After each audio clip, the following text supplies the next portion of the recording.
On Valentine's Day, it was Althea's son's birthday, marking the 5th year of her efforts to win over her husband, Vincent. That night, their son Wayne made a wish in German to his father Vincent. "I hope you and Mom get divorced. I want Aunt Calista to be my mom." Vincent replied with a smile in German. "Your wish will come true soon." The Aunt Calista mentioned by their son was Althea's own sister, Calista. Turning around, Vincent called Althea into the room.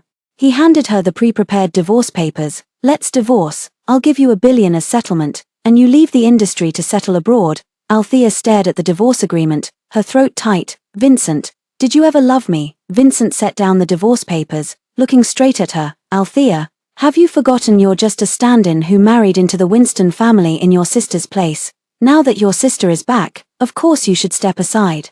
The words were like sharp blades, each one striking Althea's heart with precision. Althea's light finally dimmed little by little in her eyes. "Hello, everyone. Welcome to my channel. Subscribe us to read wonderful stories every day." Now the story begins. 5 years ago, Vincent was in a car accident and became vegetative. His then-fiancée Calista went abroad, unwilling to marry him. So Allison's family forced her to marry into the Winston family, in order to cure her terminal illness. She agreed to the system's mission of seducing Vincent and thus consented to the arranged marriage. This marriage lasted 5 years. Vincent, after waking up, cherished and protected her, flying back from abroad to care for her when she fell ill, even growing jealous of their son and asking whom she loved more. Althea believed Vincent had truly fallen in love with her. Until today. "I'm sorry, I lost my composure." Althea gradually calmed down. "I'll sign this divorce agreement."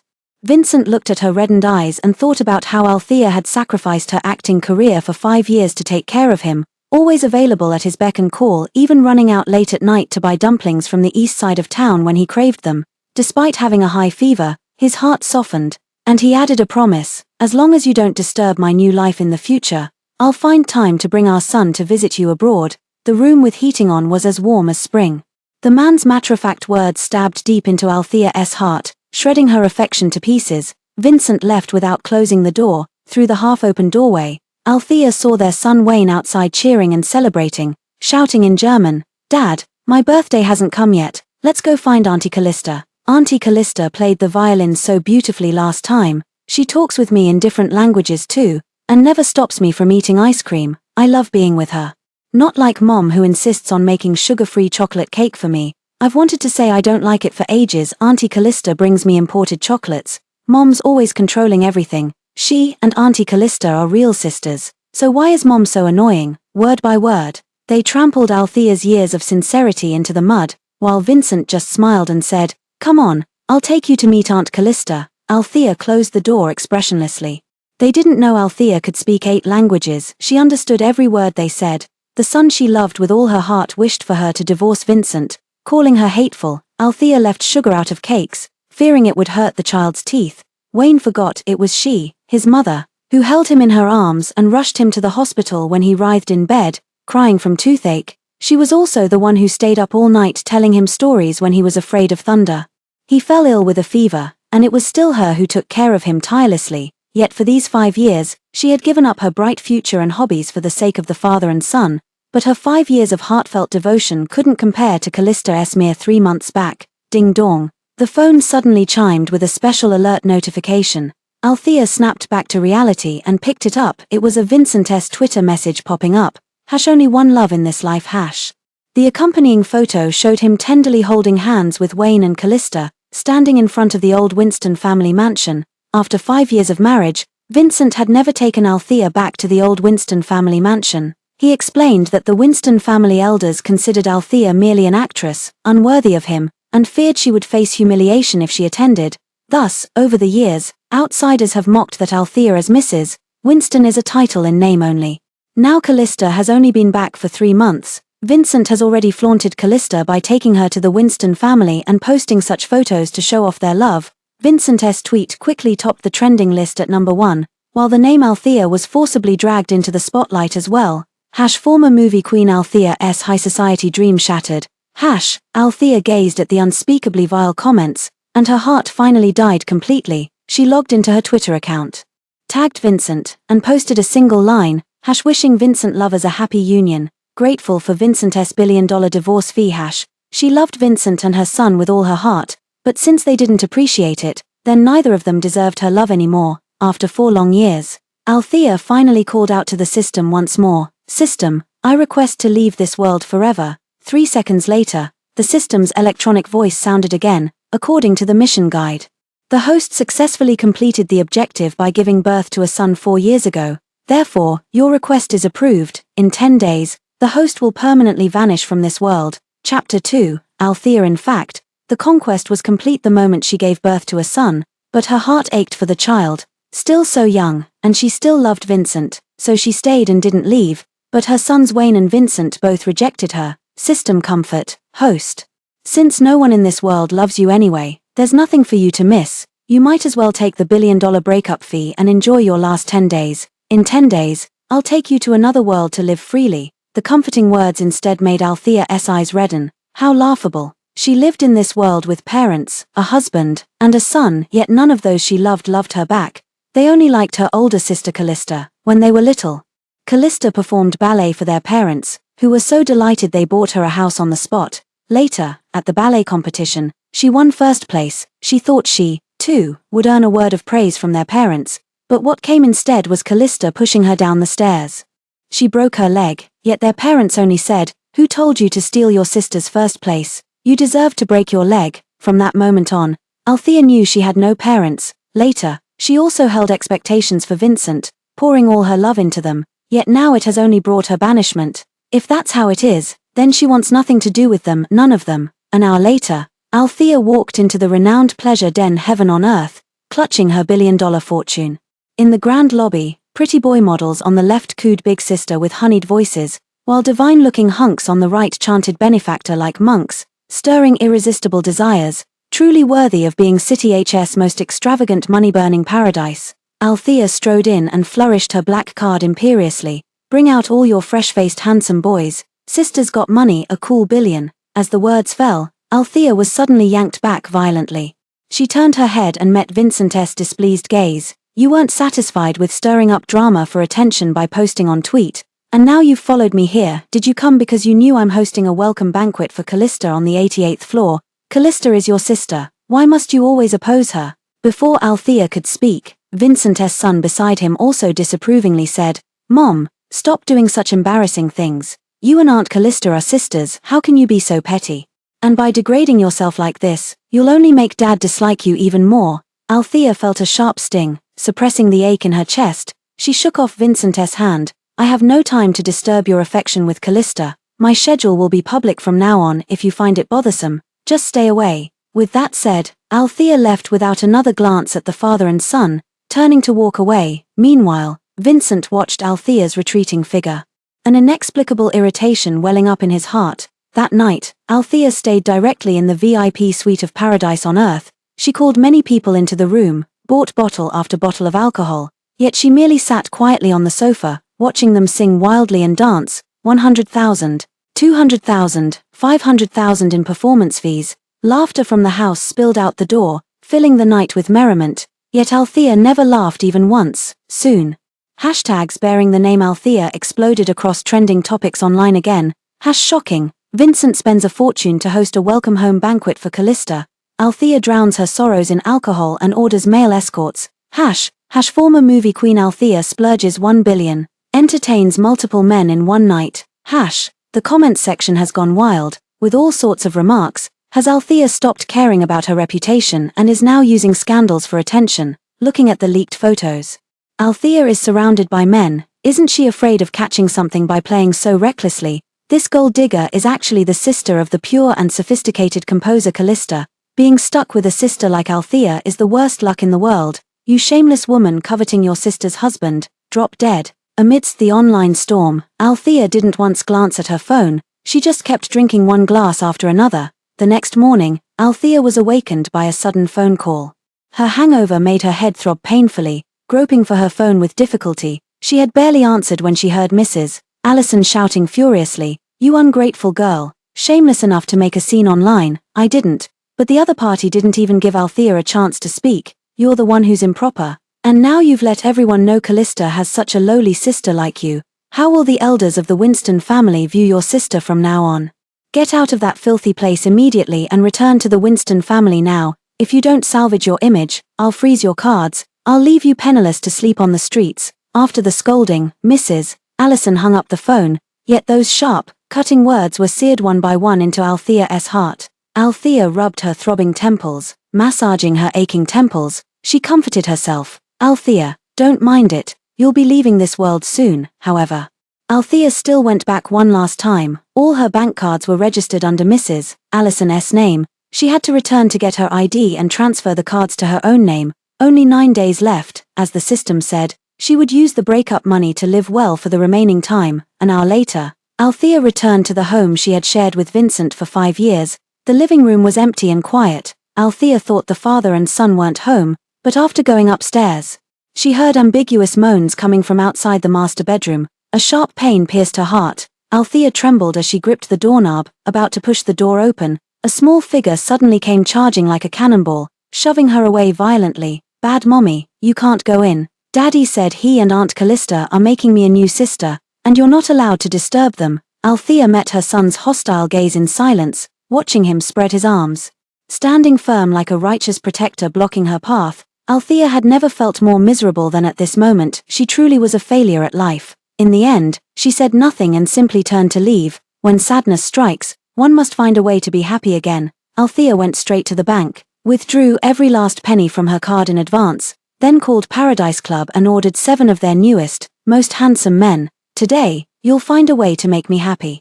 As long as it brings me joy, wherever you want to go or whatever you desire, I'll grant it." And so, they took a limited edition sports car to the finest restaurants, raced on the most dangerous tracks, and shopped at the most expensive luxury boutiques. They did everything that others online claimed would bring happiness. Finally, Althea got too tired from playing and simply parked the car on the beach, falling asleep inside. It wasn't until 10 o'clock the next morning that she was woken up by a call from her son's teacher. "Hello, are you Wayne's mom? It's already 10 o'clock, why haven't you sent your child to school? Are you taking another leave today?" Althea replied bluntly, "Sorry, I've divorced Wayne's dad. From now on, contact Wayne's father directly for any matters." With that, she hung up the phone. From Wayne's birth, everything related to his schooling was handled solely by Althea. Before Calista appeared, Wayne had always been a well-behaved and academically excellent child at school. 3 months ago, after Calista's return, her son got into his first school fight and injured someone, so she disciplined him. But the son retorted, "All you ever do is tell me to apologize and admit I'm wrong. Why should I?" Calista auntie said children should embrace their true nature. That people should be a bit selfish and prioritize their own happiness. "I didn't like him, so I hit him." End of story. "You're so useless. You don't deserve to be my mother." Her son used to be taught by her to understand manners and distinguish right from wrong. Calista had only been back for 3 months before turning into this state, even hurling insults at herself. The father and son are 2 peas in a pod, but she's leaving soon anyway. From now on, let Vincent clean up the mess. As for what kind of man her son grows up to be, that's no longer her concern. But just seconds after hanging up, Althea immediately received a call from Vincent. "Althea, what kind of mother are you? Did you even know our son is unconscious with a high fever at home? Even Calista cares more than you do. Her eyes are red from guilt as she's been taking care of him at the hospital. Even if we're divorced, you shouldn't take your anger out on the child." Althea was made to feel utterly worthless. 3 months ago, Vincent compared her to Calista for the first time. She cried so hard that her pillow was soaked, yet the next morning she still smiled while making breakfast for him and their son. But now, whether it was because the pain had numbed her or she simply didn't care anymore, Althea felt an eerie calm within. She merely said, "Wasn't it you and Calista who were with our son yesterday? I wasn't home. What were you two doing?" Vincent choked for a moment before replying darkly, "You know how busy I am with the company. Calista already took care of our son all morning at the hospital. That should have been your job. I have something to do. Come to the hospital right now." Without waiting for Althea's reply, Vincent hung up the phone. Althea didn't anxiously inquire about Wayne's health as she used to, nor did she plan to go to the hospital. Her hangover headache was excruciating, so she decided to return to the VIP suite at Paradise on Earth to rest a while longer. Who would have thought that just as she arrived at the entrance of heaven on Earth, she was blocked by a swarm of reporters. "Althea, you've fallen into debauchery, neglecting your son after the divorce, causing the child to fall ill and be hospitalized. Are you even fit to be a mother? Rumor has it you took advantage of your resemblance to your sister to steal her husband.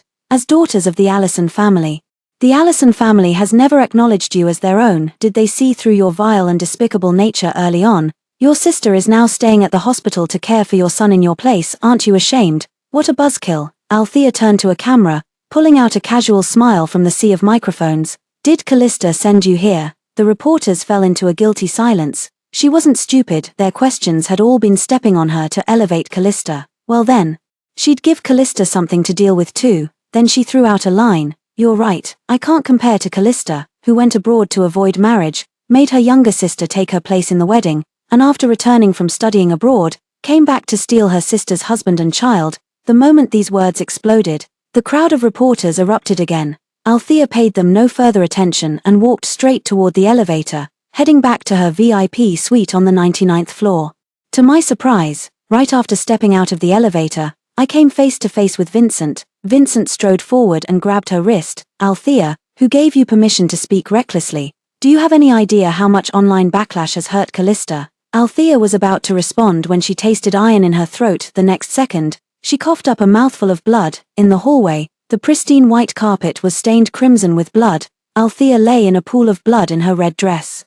Like a rose drained of life while still alive, exquisite yet shattered. Althea. Vincent's pupils constricted violently as he gathered her into his arms in panic, his voice trembling with a fear he didn't even recognize in himself. Althea, in a daze, Althea asked in her mind, System, what's happening to me? System, host, you only have a few days left before leaving this world, so your body will still succumb to the terminal illness, but since you've successfully completed the mission, I've disabled your pain receptors in advance. Althea understood, but she still felt dizzy and disoriented. Opening her eyes, she met Vincent's panicked gaze. What's with all this blood? Althea, what are you trying to do now? So he could panic for me too. Althea broke free from his embrace, stood up and smiled. Vincent, can't you even tell that much? She pointed at the ground. Fake, just ketchup. Vincent being so nervous, could it be you're worried I'm sick? As she spoke, she wiped the bloodstain from the corner of her mouth with deliberate force. Vincent didn't love her, and was now seeking justice for Calista.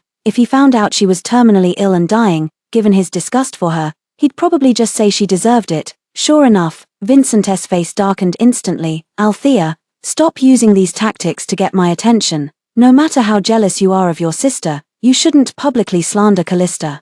Calista had valid reasons for leaving the country back then. She's kind-hearted and hasn't held it against you. Out of respect for our past marriage, as long as you obediently issue a public apology to Calista, I'll suppress the lawyer's letter and let this go. Althea just smiled casually, her tone nonchalant. Go ahead and sue me if you want, whether it's a lawyer's letter or anything else, I'll take it all. The next day was Althea's birthday, for her last birthday in this world.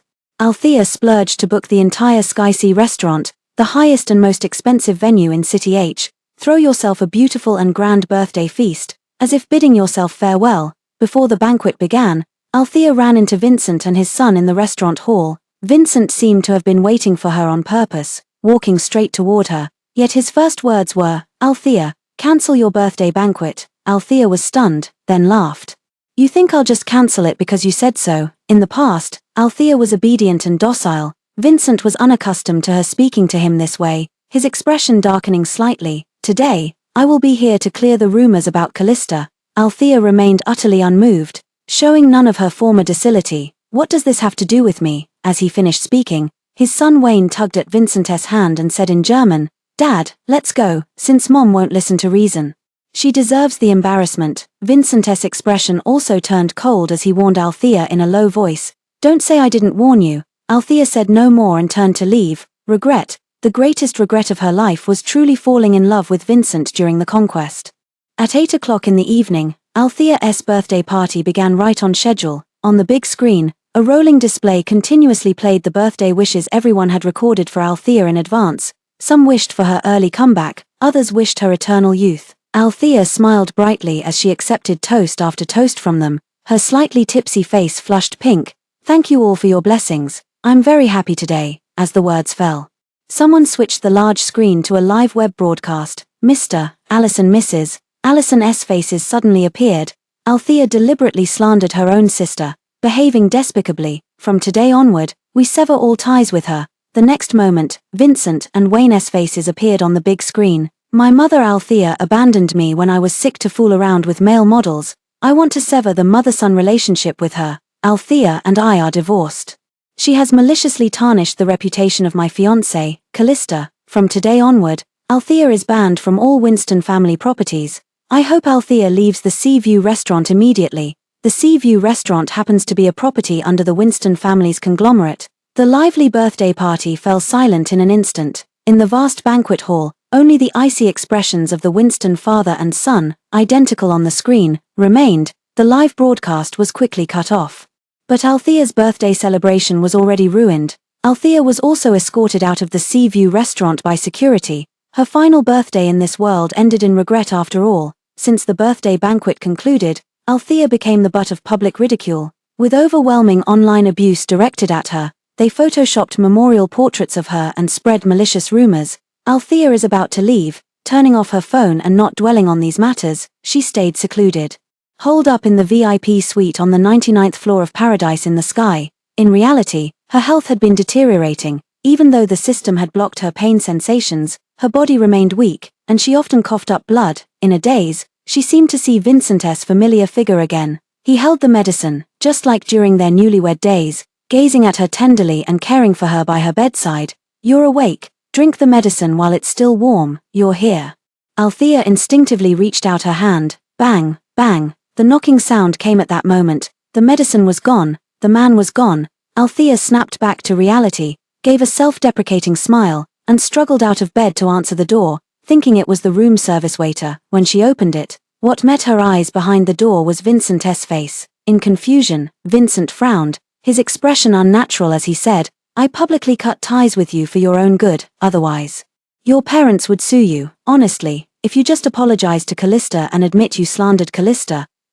Althea was extremely weak now. Even standing was a struggle, her legs trembling uncontrollably. She couldn't bear to listen to Vincent defending Calista any longer. She raised her hand to shut the door, but Vincent blocked it with his hand, then pulled out a bright red wedding invitation from his pocket and handed it to her. Calista said that no matter how you treated her before, you're still her little sister after all. She hopes you'll attend our wedding in 4 days to clear up the misunderstanding. What a misunderstanding! Althea suppressed the surging bitterness in her heart and took the wedding invitation with an expressionless face. Don't worry, I know you're madly in love with Calista. I'll wish you a happy union for 100 years. On their wedding day, she had long since disappeared. Vincent paused, seemingly not expecting Althea to be so agreeable.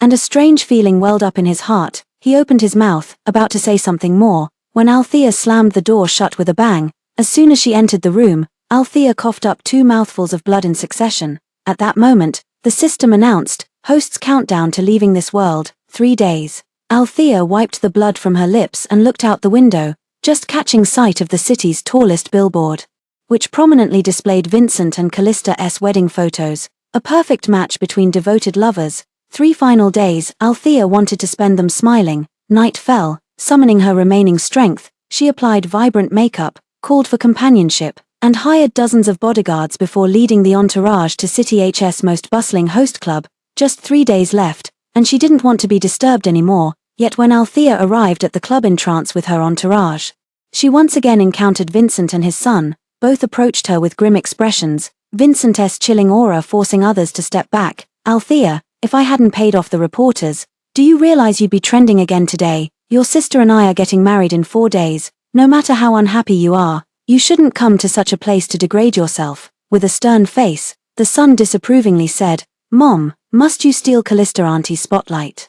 Althea looked at the father and son, her eyes filled with mockery. Degrade myself? She was clearly doing this to make herself happy. She beamed at the two of them. Vincent and young master are overthinking it. I came to have fun simply because I wanted to be happy. It has nothing to do with you. Here. I wish Vincent and sister a happy marriage and everlasting harmony, and I also wish the young master has found the mother he truly desires.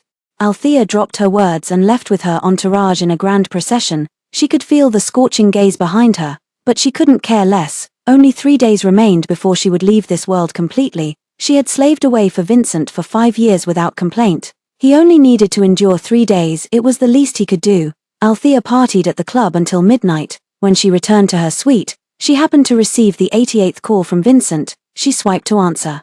Vincent, isn't your company super busy? You actually had time to call me 88 times today. What's the matter? Is the Winston family going bankrupt? Althea. On the phone, Vincent's voice was icy. Get your ass back here and take out the trash you left in the bedroom. Althea paused for a moment before replying casually, if it's trash, then just throw it away. There was a pause on the other end of the line, Vincent seemingly caught off guard by her response. His tone unable to conceal his surprise. Didn't you treasure all the gifts I gave you and keep them in the bedroom safe? You're willing to give them up? Althea tightened her grip on the phone. See, Vincent knew exactly how much she had once loved him, yet he trampled on her love without hesitation to pamper Calista, even though she had numbed herself to the pain. Her heart still ached sharply for a moment. She covered her heart with her hand and smiled self-deprecatingly. As long as there's no heart, nothing in this world is too hard to let go. With those words, she hung up the phone, but Vincent seemed to have lost his mind, calling her one time after another. However, Althea no longer had the strength to answer. She passed out amidst the endless ringing of the phone. Althea woke up again to the system announcement. Time remaining until host's departure from this world, 12:00:00. She had actually been unconscious for several days. She would soon leave this cold, loveless world, perhaps due to a final surge of vitality. Althea suddenly found strength to ask, System, when you take me away from this world, will my physical body here disappear too? System, yes. So, Althea took all her documents and went to the household registration office. Hello, please help me cancel my household registration. The staff member gave her a strange look. Althea smiled and explained, I have a terminal illness and will die soon. My family has already cut ties with me. I'm afraid no one will handle my affairs after I die, so I'm cancelling my registration in advance. The staff reviewed Althea's past hospital records and completed the procedures for her. An hour later, Althea walked back feeling completely at ease. When she checked her phone on the way back, she found herself trending again. Althea suspected of going to the Civil Affairs Bureau to deregister herself. Althea terminal illness. Althea's Twitter comment section is flooded again. Account deletion. I don't believe you'd actually dare to die right before your sister's wedding. You're just that pathetic. From dawn till dusk, it's all madness and fake account deletions. The sight of your name makes me sick. Even sores smell better than you. A scumbag as vicious and lowly as you. Even their own parents couldn't wait to disown. Your death would be cause for universal celebration. Each message was harsher than the last, never repeating the same insult. Althea sighed silently. Closing accounts before leaving didn't harm anyone. How tyrannical these people were. Notifications kept popping up. Althea, thoroughly disgusted, was about to shut down the device to escape the onslaught when Vincent's ID abruptly dominated the notification bar. Althea, why are you closing your account? Are you crazy? Althea didn't reply, about to turn off her phone. Ding dong, ding dong. The special notification tone kept ringing. Vincent's messages popped up one after another. Althea, what trick are you trying to pull this time? Tomorrow is my wedding with Calista. Even if you really got a terminal illness and died, let alone just cancelling your account, nothing could stop me from marrying Calista. The glow from the phone screen illuminated Althea's calm face. She slowly replied to Vincent, Don't worry, I'll be leaving soon. Very soon I won't be bothering you anymore. After sending it, she turned off her phone. Althea even went to the 4S dealership to pick up a new car, flaunting it as she drove back to heaven on earth. She had just parked the car and was pushing the door open when she looked up and saw Vincent striding toward her. Vincent had a dark look in his eyes, his tone urgent. What do you mean by leaving? Your parents and son are all in City H. Where could you possibly go? Althea smiled vaguely and brushed it off. Just talking nonsense. But don't worry, when I said I wish you and Calista a happy marriage, I meant it sincerely. I would never interfere with your relationship as husband and wife. Althea looked composed and earnest, yet Vincent grew increasingly agitated the more he listened, but no one understood better than him. Althea loved him. She would never bring herself to leave him. Vincent paused, then added, My parents want me to bring you back to the Winston family's old house for New Year's Eve dinner. After all, you've given the Winston family a son. We'll stay overnight and go straight to mine and Calista's wedding tomorrow. Althea replied expressionlessly, No need, let's not ruin the elder's holiday mood. After 5 years of marriage, he never allowed her to step foot in his home. Now that she's about to disappear, he still wants to stomp on her while lifting up Calista. Vincent really knows how to be disgusting. Althea was about to leave when suddenly, a swarm of reporters surged forward, surrounding her. Before Althea could react, cameras were pointed at her, and a microphone was thrust in her face. Althea, your parents tweeted that you're an ungrateful wretch and a slut who seduced your sister's boyfriend. What do you think? Althea said indifferently, No thoughts. Your son claims you abused him and now calls your sister mommy. Did you know that? I know, Vincent spent 300 million on a lavish wedding for your sister. Weren't you jealous? Althea looked into the camera and enunciated word by word. I wish them happiness. Enough. Hearing Althea's casual response, Vincent grew increasingly irritated. He waved over the front desk security to drive out these reporters who couldn't read the room. After the reporters left, Vincent's face had darkened completely. Althea, you'd better not be playing tricks with what you just said. Althea met his gaze with a composed smile. Brother-in-law, I mean it sincerely. Vincent jolted violently, a flicker of panic flashing through his eyes as frustration welled in his chest, yet he couldn't find any reasonable pretext, forcing him to suppress the unease in his heart for now. Good, then come with me immediately to have dinner at the Winston residence. With that, he reached out to take Althea's hand, but she flicked the car keys between her fingers and smiled, saying, I'll drive myself, it's a brand new Maybach, 50 million. Vincent saw she was willing to follow him to Winston's family estate and didn't press further. He simply said, suit yourself. Just remember to follow my car. Vincent turned and got into the black Maybach. Althea watched the man's retreating figure, her smile fading. Of course she had no intention of going to Winston's house.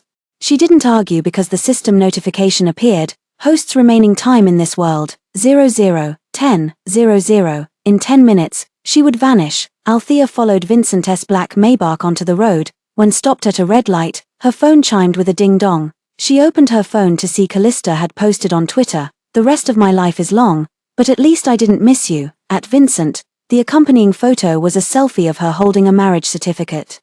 Leaning into Vincent's embrace, opening the comments section reveals a stream of blessings. At the top of the messages are her parents and son, Mr. Allison, Mrs. Allison. May the lovers finally unite. Wishing our beloved daughter a happy marriage and everlasting harmony, son Wayne. Aunt Calista and Dad are finally married. I have a new mom now. The new mom is the best mom in the world. Althea let out a soft laugh and turned off her phone. At the same time, the system prompted, host's departure from this world in 00:01:00. Althea lifted her gaze to take one last look at the receding Maybach in the distance, then turned her eyes toward the crystal-clear seawater nearby. A slow smile curved her lips as she suddenly felt an overwhelming sense of liberation. After all, the system was leading her toward rebirth. Althea swiped open her phone, gave Calista's Twitter a like, then posted her final tweet, goodbye, this loveless world. Then she stomped on the accelerator, charging toward the boundless deep sea. Vincent had been watching Althea's car in the rearview mirror. He always had a hunch she'd pull some stunt today. I feel very uneasy. Just as I passed by the coast, I received a call from Calista. Vincent, where are you now? Mom and Dad have been waiting for you for so long, and they're angry. I'm a little scared, Vincent quickly replied. I'm coming back right away. With that, he accelerated without looking back. Half an hour later, Vincent parked the car in front of the gate of Winston's house. Only then, suddenly remembering Althea who had been following him, Vincent stood at the gate waiting for a while. But Althea's car never arrived. He frowned and called her, but no one answered. The irritation that had been spreading in his chest since morning grew increasingly palpable. Just as he was about to get in the car to go back and search, the Winston's front door opened. Calista emerged, holding her son Wayne's hand. Daddy, why are you here? Aren't you coming in to eat with us? Calista feigned surprise as she looked toward Vincent's car. Where's my sister? Does she still refuse to see me? Vincent darkened his expression, took Callista's hand, and said coldly, never mind her, let's go in. He had given her plenty of opportunities to step down. Since she wouldn't take them, she couldn't blame him for being heartless. This new year was the liveliest one the Winston family had ever had. In previous years, because Winston's parents didn't like Althea, Vincent had never brought her home. Usually, the three of them would celebrate at their own home, which made Winston's parents even more displeased with Althea. This year, however, the Winston family was celebrating together. But Vincent couldn't feel happy. He always felt like something was missing. There was no one to childishly pull their son into the yard to build snowmen or set off fireworks. There was no one to buy a pile of dumpling wrappers and minced meat, dragging him and their son to make dumplings together. No one. Vincent suddenly sat up in bed. What's wrong, Vincent? A soft voice sounded nearby. But it wasn't that person's. Vincent said irritably, I'm going to the bathroom, you sleep first. Disregarding the cold, he threw off the blanket and got out of bed. Vincent certainly wasn't heading to the restroom, but rather calling Althea. But when calling again, the other end had changed from no answer to powered off. Vincent felt as if a boulder was pressing on his chest as he kept sending messages to Althea. Althea, didn't I tell you to stop playing tricks? Do you think I'll care just because you disappear? I want to see you at tomorrow's wedding." No reply.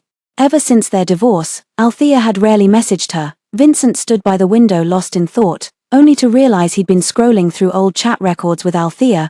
The phone instantly became a hot potato, thrown to the ground by him. He whispered, "Althea, I won't fall for your tricks." He had waited for Calista all these years, and now his white moonlight was by his side. Althea was just a substitute after all. Yes, she's just a substitute after all. Vincent comforted himself with this thought as he picked up his phone and returned to bed. That night, however, he had a strange dream. In the dream, Althea stood before him wearing a red gown, backlit by the light. He was about to scold her for not replying to his messages when he heard Althea say, "I came to say goodbye." Vincent's heart lurched violently, suppressing the panic in his chest. He snapped, "What nonsense are you talking? Come here now." Althea fell silent, then turned and walked toward a sudden burst of white light. Vincent chased after her, reaching out to grab her, but his hands closed on empty air. "Althea." Vincent jolted awake from his dream. "Vincent, what's wrong?" Vincent opened his eyes, his forehead drenched in cold sweat, only to see Calista sitting by his bed in her wedding dress, gazing at him with deep concern. Calista pouted with grievance. "Vincent, why were you calling your sister's name in your sleep?" Vincent froze for a moment, but lost the desire to explain. As he sat up from the bed and was about to speak, his phone suddenly rang. Vincent rubbed his temples and answered the call. "Hello, is this a friend of Althea? Someone witnessed Althea driving her car into the deep sea last night, with a buzz." Vincent froze in bed. How could this be? Wasn't her car supposed to be right behind him? How did it end up in the sea? For a moment, Vincent even forgot to breathe.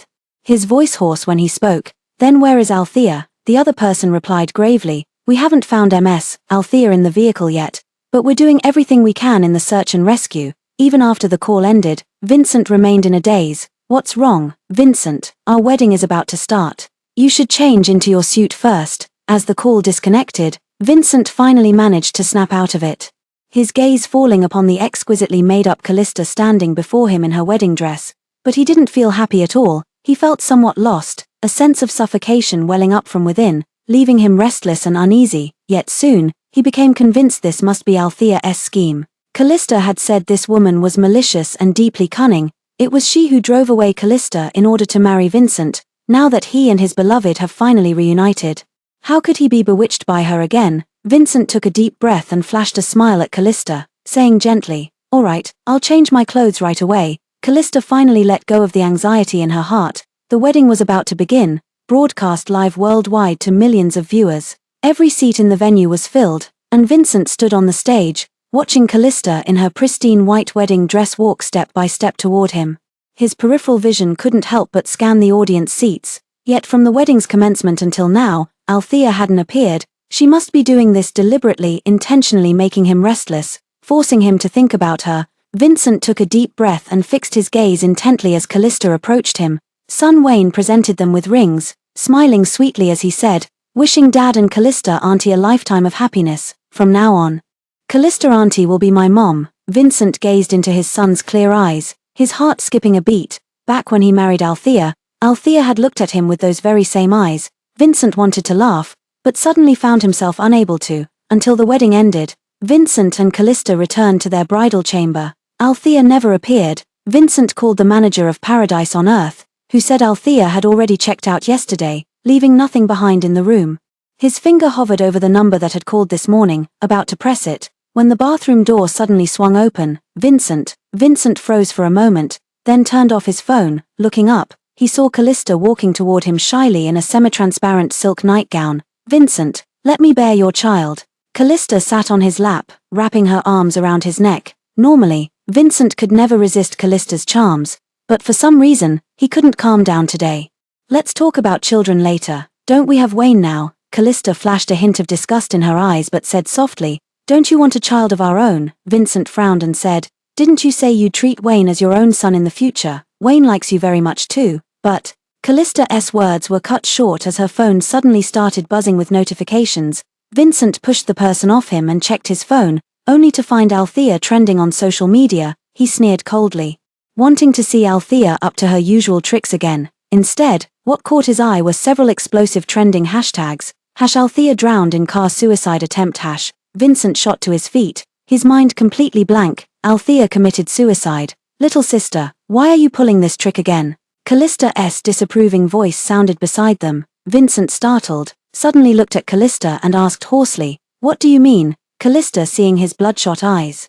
Her heart skipped a beat as she hurriedly said, "My sister has always loved pretending to be sick and threatening suicide since she was little. She used to run away from home after just a few scoldings from our parents. Once, Mom and Dad and I searched for her for 3 days and nights before she finally showed up." Watching Vincent's expression gradually soften, Calista smirked triumphantly. "This time, I suspect my sister is upset seeing you married to me and just wants you to go see her."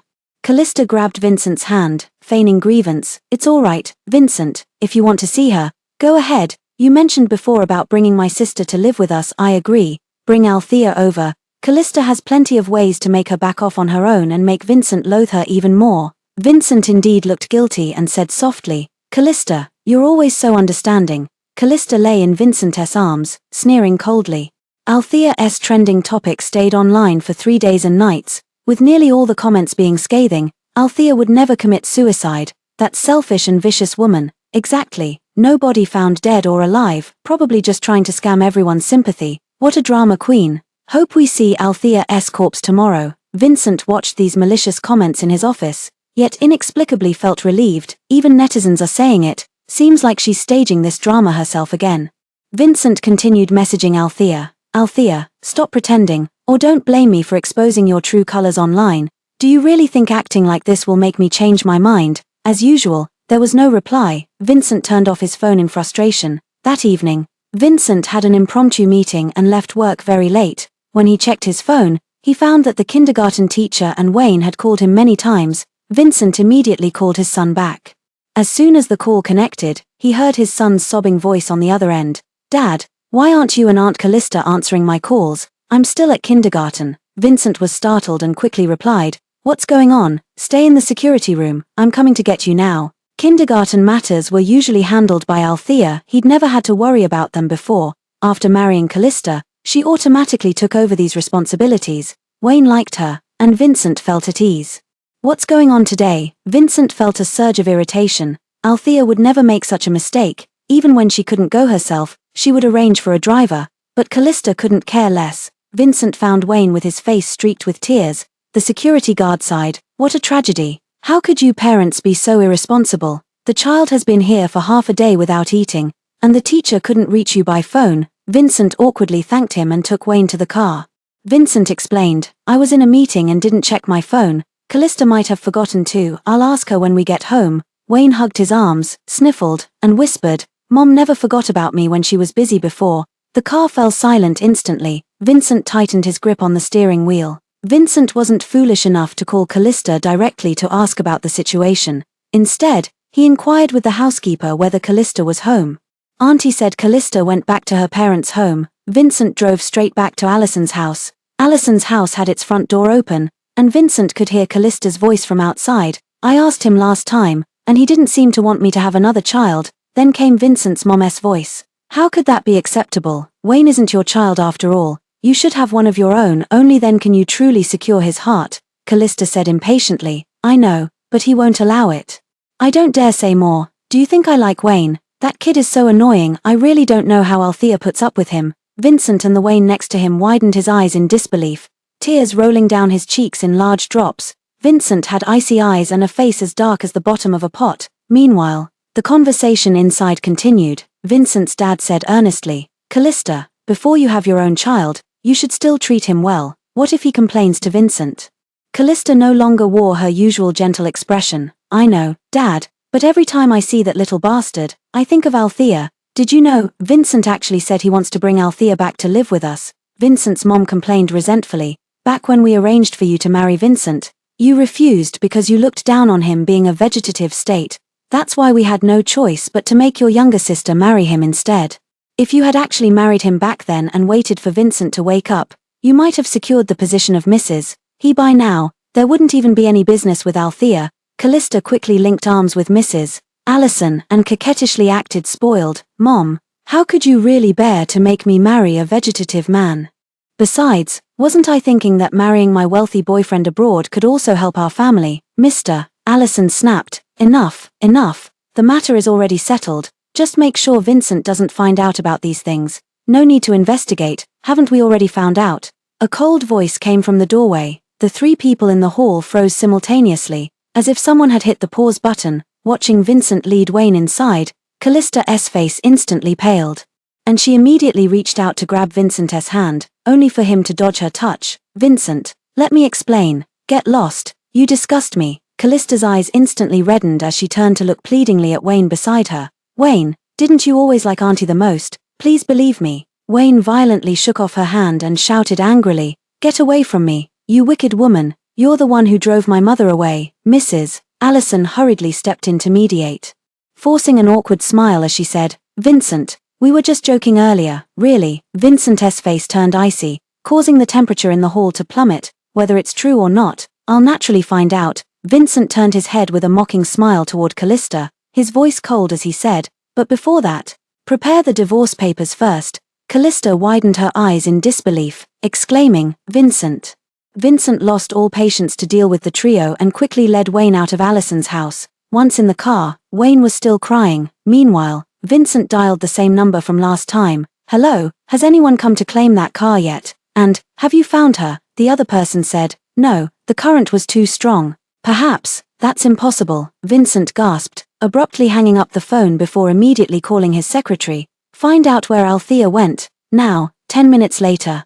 The secretary called back, Vincent, MS, Althea's records have been wiped. We can't trace any of her movements now. Vincent froze completely, and after a long pause, he finally said in a low voice, Search, keep searching for her. She actually went through with cancelling her household registration. Could it be, her terminal illness was real too? Vincent immediately drove to the hospital and accessed Althea's medical records. Terminal illness, it's true. Where is she now? Is she still alive? Vincent walked out of the hospital in a daze. Suddenly, a mechanical voice rang out in his mind. Hello, I am System 007. I can let you see Althea again. Are you willing to pay the corresponding price? Vincent answered almost without hesitation, I do. A burst of white light exploded before his eyes, and Althea opened her eyes in the hospital. Then, the system's voice echoed in her mind, Host, this is another world, one I specially applied for you to vacation and relax in. Here. You're still the queen of the silver screen, Althea, but this time, you're the one being pursued, as another host will come to win your heart. Althea nodded and said, All right, host, now I will transmit your character's identity in this world into your mind. As the words faded, Althea felt a sudden dizziness, and another person's life flashed before her eyes. Althea, a terminally ill A-list actress, was an orphan from birth. Her closest companions were her agent Bess and the female director Thomas, who propelled her to fame. Memory transfer complete. Host, may you enjoy your time in this world. The moment the electronic mechanical sound disappeared, the doctor pushed the door open and walked in, with a look of surprise and astonishment. MS, Althea, congratulations. Your leukemia has been completely cured. The original owner had severe leukemia. Althea must have had the system cure this body after crossing over, so that Althea could use it. Althea, you're finally awake. You have no idea how worried I've been. Agent Bess had tears of joy streaming down her face. Althea had never had a friend who cared for her so deeply. Warmth flooded her heart as she smiled reassuringly. Don't worry. Didn't we promise to walk the flower path together? Bess laughed through her tears. Then you must recover quickly. Your fans have been supporting you all this time, waiting for your return. Althea was stunned. In her own world, though she was still an award-winning actress, she had become a washed-up star that everyone despised, not to mention fans. Even if a passerby spoke up for her, they would be torn to shreds. So when she suddenly heard that someone was supporting her, waiting for her, it felt surreal and hard to believe. Althea, on the day of her discharge, a crowd of fans gathered at the hospital entrance to send their blessings. Even the reporters who came to cover the event were careful not to jostle her, keeping their distance to take photos. Althea, I prayed at the temple every day for your recovery. Thank goodness you're all right. Althea, you'll always be the one true best actress in my heart. If you could overcome leukemia, your future will be nothing but bright. Althea looked at her fans, facing the sunlight with a radiant smile. That's right, the future is all bright. This is the true rebirth. Meanwhile, in the Winston family hall, Vincent and Wayne also woke up in a daze. Memories not their own came flooding in. Vincent had transmigrated into the unfavored second young master of the Winston family in the capital, while Wayne was his illegitimate son. Before deciding to come to this world to pursue Althea, Vincent had asked the system to bring Wayne along. Althea used to like Wayne the most. Bringing him along would increase the chances of a successful outcome. Moreover, the system detected that Wayne also wanted to stay by Althea's side. Just like him, I've seen all your well wishes. Now that I've fully recovered, I will rise from the ashes in the days to come, return to work, and bring you more and better works. The familiar voice rang out from the television screen before me. Wayne pointed at the woman on the screen and turned excitedly to ask Vincent, "Is that Mom?" Vincent was also dazed, staring at the woman whose face seemed somewhat unfamiliar yet whose mannerisms, voice, and name were identical. His eyes instantly reddened. "Yes," Wayne shouted joyfully. "This is great. We can finally see Mom again." Vincent gazed blankly at the woman on the large screen and murmured, "Yes, finally. We see you again." At this moment, Vincent heard a voice in his mind. "Hello host, I am System 007. Your current mission target is the movie queen Althea. The sign of mission success is you and Althea getting married. If the mission succeeds, you and your son Wayne can stay by Althea's side forever." Vincent gazed at Althea on the TV screen, his eyes gleaming with determination. Wayne said proudly, "Mom used to love me and Dad so much, we're bound to succeed." 007 said, wishing the host success. Meanwhile, the agent Bess asked Althea, who was lying on the sofa reading a script. "Althea, now that you've recovered and are making a comeback, have you decided when to join the production team?" Althea replied without looking up, "Any time is fine." Bess exclaimed in surprise, "Won't you rest for a couple of weeks first?" Althea shook her head and said, "No need. I've nearly suffocated staying in the hospital." If she didn't get back to filming properly soon, the empire she'd built in the entertainment industry might truly become unstable, and indeed, Althea had been holding it in for too long. The moment she woke up in this world, she felt refreshed and unusually healthy, capable of running 5 kilometers in the morning. Bess was quite pleased and handed her a script, smiling as she said, "Take a look. This script was sent over by Thomas, and she specifically requested you to direct it. Do you know who the investors for this drama are?" When Althea didn't respond, Bess simply answered her own question, saying, "It's the Winston family. The famously prominent Winston family of J City." Hearing the words Winston family, Althea frowned, her heart skipping a beat, but then she suddenly remembered she was in another world now, no longer the original one. Her suspended heart settled back down. Althea flipped through the script, which told the story of a morally ambiguous female painter, quite riveting. She immediately said, "I'll take it," and more importantly, this Thomas was the original host's benefactor. When the original host first entered the entertainment industry, she had no status or background and was often bullied and had her roles stolen. If it weren't for this Thomas giving her a helping hand, she wouldn't have achieved her current status, no matter how the script was. Since they specifically asked for her to act, she had to go for the sake of this favor. Bess immediately called Thomas. That evening, Althea met with Thomas at a restaurant, signed the contract, and was set to join the crew at the beginning of next month. Thomas had high hopes for her and patted her shoulder, saying, "Come with me later to meet the investors." Okay. Althea followed Thomas to the largest restaurant in the capital, White Jade Pavilion. White Jade Pavilion operated on a membership system, similar to the Heaven on Earth establishments from the world she once knew. Even membership required both power and status within the capital to obtain. Thomas took her straight to the top floor, pushed open the door to an exclusive VIP lounge. Althea had expected to find many people inside, but to her surprise, there were only 2 men. One was older and imposing, the other young and handsome, both exuding extraordinary presence. Thomas smiled as he sat beside the elder man and introduced them. "This is my husband, and this is my son, Simon." Althea suddenly remembered what Bess had told her about the investors, the Winston family. So this was Thomas' connection. The elder Vincent smiled and nodded at her. Meanwhile, Simon stood up gracefully, extended his hand with a smile, and said, "Ms. Althea, I've long heard of your reputation." Althea reached out to shake his hand lightly with a smile, saying, "Mr. I've long heard of your reputation." Whether it was Althea's imagination or not, she couldn't shake the feeling that there was an unreadable emotion in the man's eyes. It inexplicably made her heart flutter. And she quickly withdrew her hand. "Have a seat," Thomas said with a smile. Althea nodded. There were 4 seats in total, leaving her no choice but to sit beside Simon. Althea had just taken her seat when the door was suddenly flung open with a loud bang. All 4 of them turned to look at the entrance. "I'm late." Althea's pupils constricted at the sight of the newcomer. How could it be him? Vincent's gaze remained fixed on her as well. A small figure squeezed in right after, clinging to Althea's legs and exclaiming, "Mom, I finally found you." Althea stared at the father and son pair, her eyes wide with shock, her heart trembling violently. Why were they here? Before Althea could figure it out, Vincent had already stepped in front of her, his eyes red as he said, "Althea, I'm sorry about what happened before." Althea frowned, feigning confusion, and impatiently cut him off. "Who are you?" Thomas remained silent. Vincent suddenly slammed the table and roared.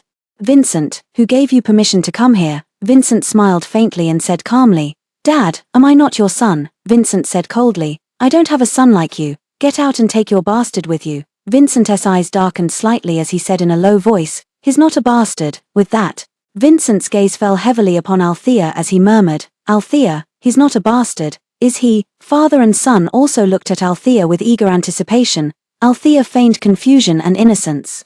"Sir, I don't know what you're talking about." Vincent's expression changed abruptly. Just as he was about to speak, a low chuckle suddenly came from beside them. Simon remained composed, his well-defined fingers idly toying with the wine glass on the table as he crossed his legs leisurely and gazed at Vincent, his eyes carrying an icy superiority. "Little brother, I believe you don't want the company to face bankruptcy right after its startup, do you?" Vincent stiffened visibly. Shortly after transmigrating, he had already figured out his position in the Winston family, essentially non-existent. The Winston family held immense power and influence in the capital, far more terrifying than the Winston family from his original world. As the second young master of such a vast family, he only received a monthly allowance of 1 million. No one at home cared whether he lived or died, to pursue Althea. He naturally needed substantial financial resources and wanted to give her the best possible life in this world with all his might.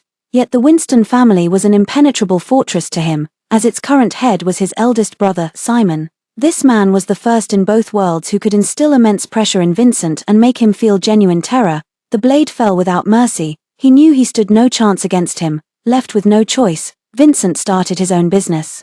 Little did he expect Simon to find out so quickly, or perhaps, he had always been under his control and surveillance. Vincent broke out in a cold sweat instantly. "Disgraceful fool, get out of here now." Only then did Thomas speak sharply. Vincent didn't dare to provoke Simon now, so he pulled Wayne over. "Wayne, come here." Wayne looked at Althea reluctantly, his eyes brimming with tears. Althea, however, remained completely indifferent. Vincent cast a deep glance at Althea before leaving, murmuring, "We'll meet again." After the door closed, everyone at the table except Simon wore rather unpleasant expressions. Simon used serving chopsticks to place a piece of foie gras in Althea's bowl, smiling, "Don't mind him, my brother has some mental issues." Althea was momentarily speechless, but her expression visibly relaxed.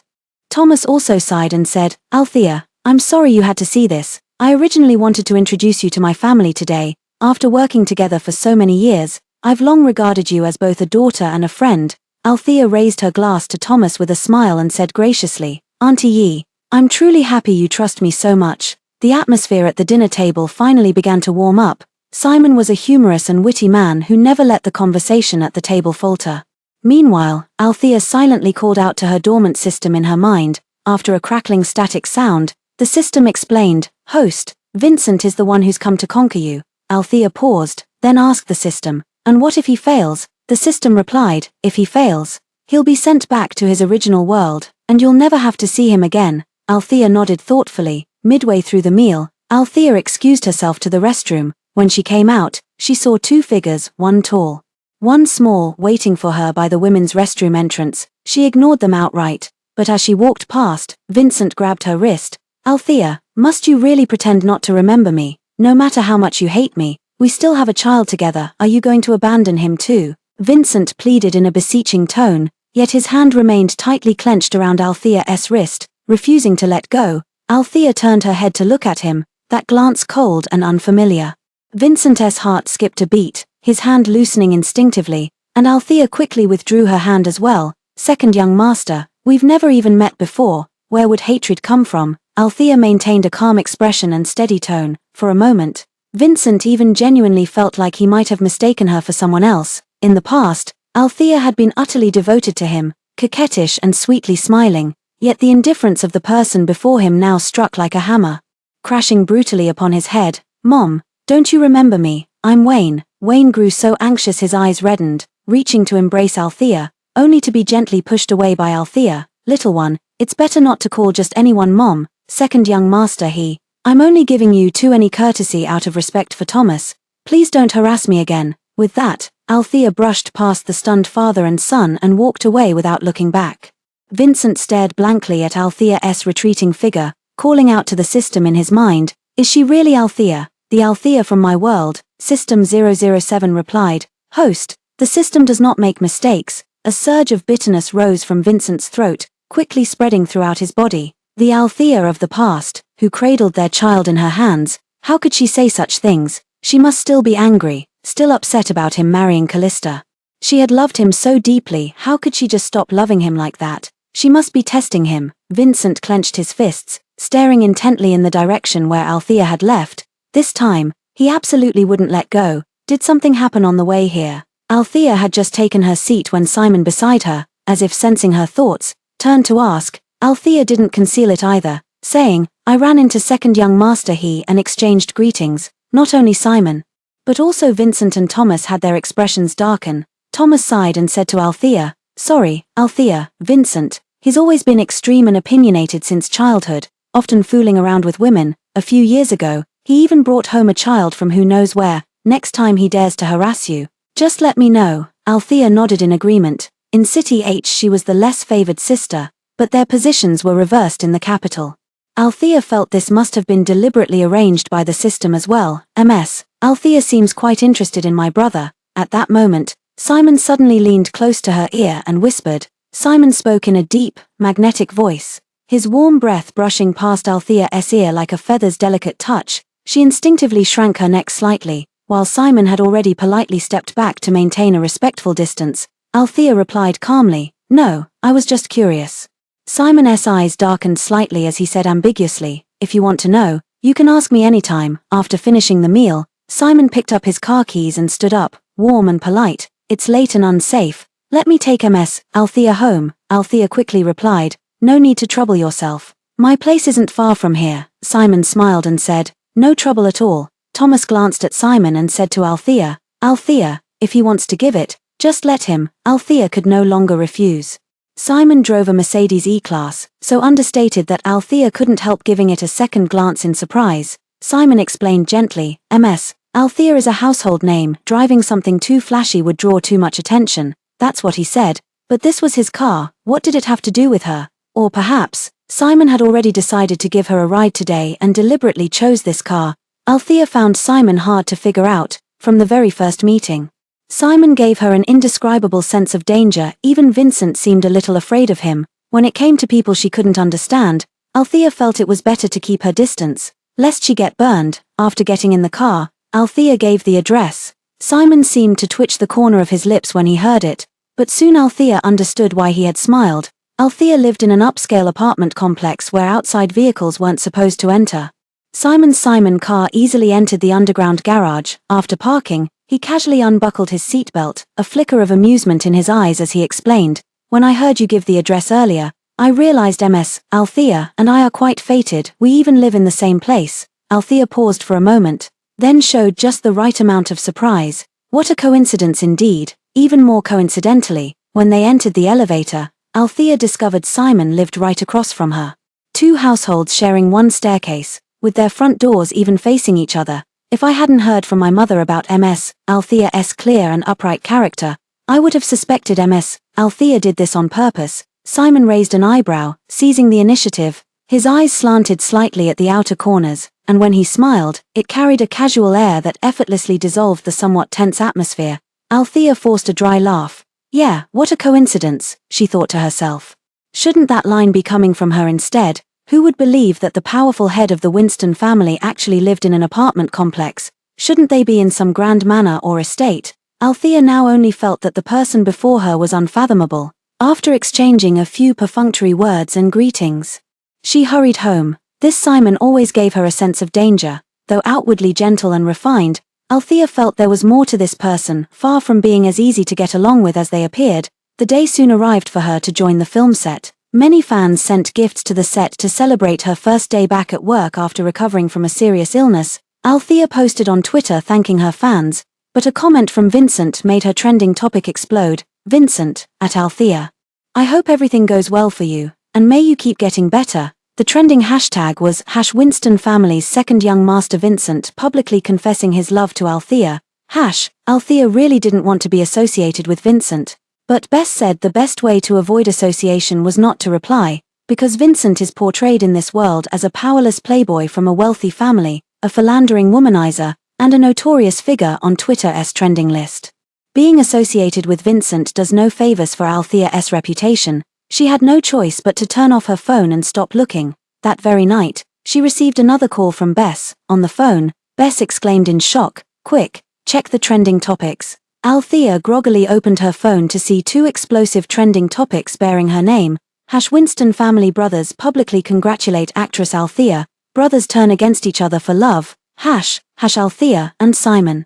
The perfect match of actress ex-CEO Althea was stunned, only then realizing that Simon had temporarily activated a verified account and reposted her Twitter caption, "Movie tickets needed." Those four simple words had already sent the entire internet into a frenzy, sparking endless speculation, and the comment section was even more spectacular. "Holy shit, am I seeing this right? Simon and Althea. How on earth did these two completely unrelated people end up together? Exactly. Vincent has always been a womanizer, but what's up with Simon? Oh my god, we've finally found the perfect couple." Simon has never appeared on any public platform before, making an exception for the movie queen, who can say this isn't true love. Can Vincent just fuck off? A toad lusting after swan meat. What makes you think you can compare to Simon? Althea, as she read these comments, memories of her own past when everyone turned against her came flooding back, leaving her with mixed emotions. Just then, her phone suddenly chimed with a ding-dong notification. Althea picking it up, she saw it was a text message from an unknown number. "Sorry, I hope my presumption didn't cause you any trouble. I'm Simon. Could we exchange contact information?" Althea looked at these messages, hesitating. She initially wanted to ignore them, but then she remembered Thomas, remembered the status of the Winston family in the capital. "My career in this world has just gotten on the right track, so I'd better mediate a bit." So Althea replied, "Sure, when the movie comes out, I'll definitely give you the first ticket." Simon took a few seconds to reply, "I'll remember that." Reading these words, Althea's heart inexplicably skipped a beat. Althea and Simon exchanged contact information, but Simon never contacted her again after that. Meanwhile, Althea quickly put the matter behind her and focused on filming with the crew. Not long after, a delivery person suddenly arrived with a cart full of takeout and milk tea for the entire crew, all ordered under Althea's name. Althea hadn't yet figured out what was happening when a red Panamera pulled up in front of the film crew. Then Vincent appeared, holding a vibrant bouquet of roses while leading Wayne straight toward Althea under everyone's gaze.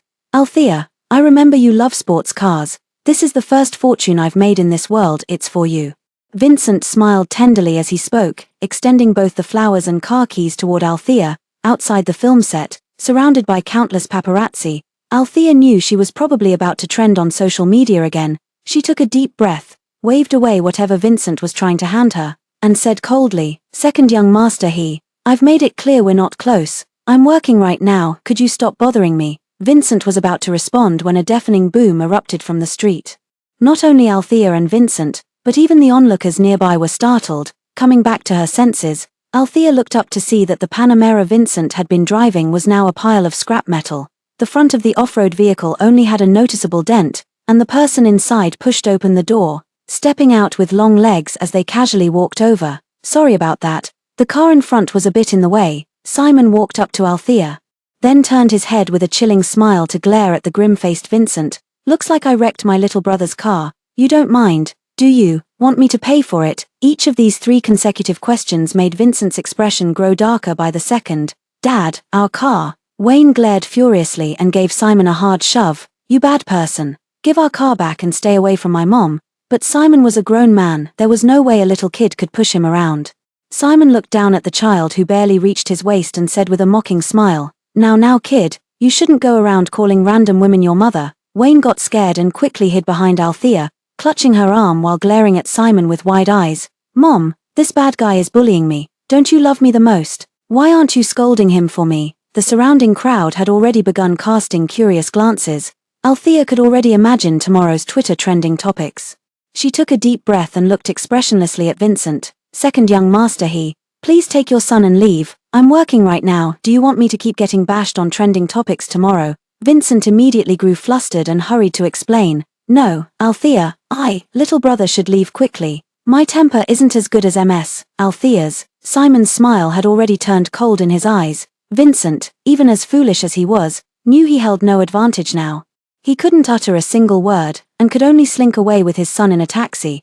Althea finally let out a sigh of relief. At that moment, Simon soothed her gently. Don't worry, I've already intercepted the paparazzi. There won't be any trending topics tomorrow, in the capital. No one dares to publish news that Simon doesn't allow. Althea sincerely expressed her gratitude, saying, thank you, afterward. Simon called for a tow truck and cleaners to handle the mess before returning to the film set with Althea. It wasn't until they were on their way back that Althea remembered to ask Simon, why did he come here today? Simon strolled leisurely beside her and replied with a smile, had nothing better to do, so I dropped by to see my mom at work. Althea wasn't entirely convinced after all. Simon hardly seemed like someone with nothing to do, but Althea ultimately didn't ask. This was the decorum between adults. Simon remained silent, and she thought it best to pretend ignorance. After all, Simon wasn't someone she could afford to offend. Thomas wasn't particularly surprised when Simon approached. Mother and son tacitly pretended not to know each other. Simon spoke with a hint of resignation, then turned to Althea with a pleading look. My mom dislikes special privileges and doesn't want her career associated with the Winston family, so I could only say I'm here to visit you today. Is that okay? Hearing the slightly aggrieved tone in the other person's voice, Althea couldn't bring herself to say no, even if just for Thomas's sake. This afternoon, Althea only had one scene to shoot, and she wrapped up right after. Simon actually waited here for her for several hours. He only approached her when she finished work. Althea. May I treat you to dinner? Althea was startled, assuming Thomas had sent him to invite her, and agreed without much thought. Only upon arriving at the restaurant did she realize it was just the two of them. Simon had reserved the same private room at Bayujing where they'd dined together last time, a table for two. After sitting down, Althea casually ordered 2 dishes. Once the waiter left, Althea met the profound smile of the person across from her, and her heart suddenly skipped a beat. She took a deep breath and decided to get straight to the point. Is there something you wanted to say to me? Simon remained composed and calm, showing no trace of panic. He slightly raised an eyebrow, smiled at her, and asked, why would Althea say that? Althea gazed at him calmly and said plainly, he has been deliberately getting close to me. It's impossible for me not to notice. Simon gave a soft hum and nodded, asking in a playful tone, what if I said I like Althea, would Althea believe me? Althea's eyes flickered slightly as she met his gaze, replying calmly, young master, he and I have barely met a handful of times. You must be joking. Simon flashed an unreadable spark of amusement in his eyes. Indeed, just a poor joke. I hope Althea won't take offense. Althea smiled and gracefully raised her glass. Of course not. After the food arrived, Althea only took a few casual bites before heading home with Simon. Finally saying goodbye at the elevator door. The next day, photos of her and Simon entering and exiting Bayujing together were posted online, instantly topping the trending list. Althea Simon dining late at night, looking intimate. No sooner had she stepped inside than her phone let out a ding-dong notification. Althea opened her phone to find a message from Vincent. Althea, are you with Simon? I'm telling you, this Simon is no good. You must stay away from him. He's dangerous. Even through text, Althea could sense Vincent's anxiety and fear. It seemed Simon had really been giving him trouble. The heaven-favored Vincent must be utterly frustrated by now, but compared to what I endured from him and Calista before, this is still far from enough. Althea didn't reply. Turning off her phone, when she arrived on set the next day, Althea found that Vincent had sent milk tea, boxed meals, and flowers over again through someone else. He was happy to give. Althea couldn't be bothered to care. Perhaps threatened by Simon, Vincent had become much more subdued, disappearing from Althea's side for quite some time. As for Simon, his visits to the set became increasingly frequent. Althea had no choice but to privately tell Thomas that she hoped Simon would stop coming. Every time Simon looked at her, she felt a prickling sensation down her spine. Unable to calm her mind, Thomas responded somewhat helplessly, Simon has always followed his own whims. I can't control him. Perhaps you should talk to him yourself. Althea hesitated, not because she feared Simon, but because she didn't want to get too involved with Simon. She didn't want to sink back into the same quagmire as in the previous world. The next moment, she heard Thomas's amused voice again. But I've never seen him care so much about anyone before. Althea's cheeks grew slightly warm for an instant, but in the end, she chose not to seek out Simon. Perhaps she could learn more from another source. After all, Vincent as a strategist should also have a system to transmit identity data to him. So that night after returning to the hotel, Althea directly called Vincent on the phone. "Let's meet up." Vincent was naturally overjoyed when he received Althea's call. He hurriedly asked the system, "Has the favorability increased?" He had been in this world for 2 months, yet his favorability still remained at 0. The system replied, "Sorry, host. Not at the moment." Though mentally prepared, Vincent still couldn't help feeling his heart sink, but she believed she could coax her into a better mood. Moreover, Althea had taken the initiative to ask him out.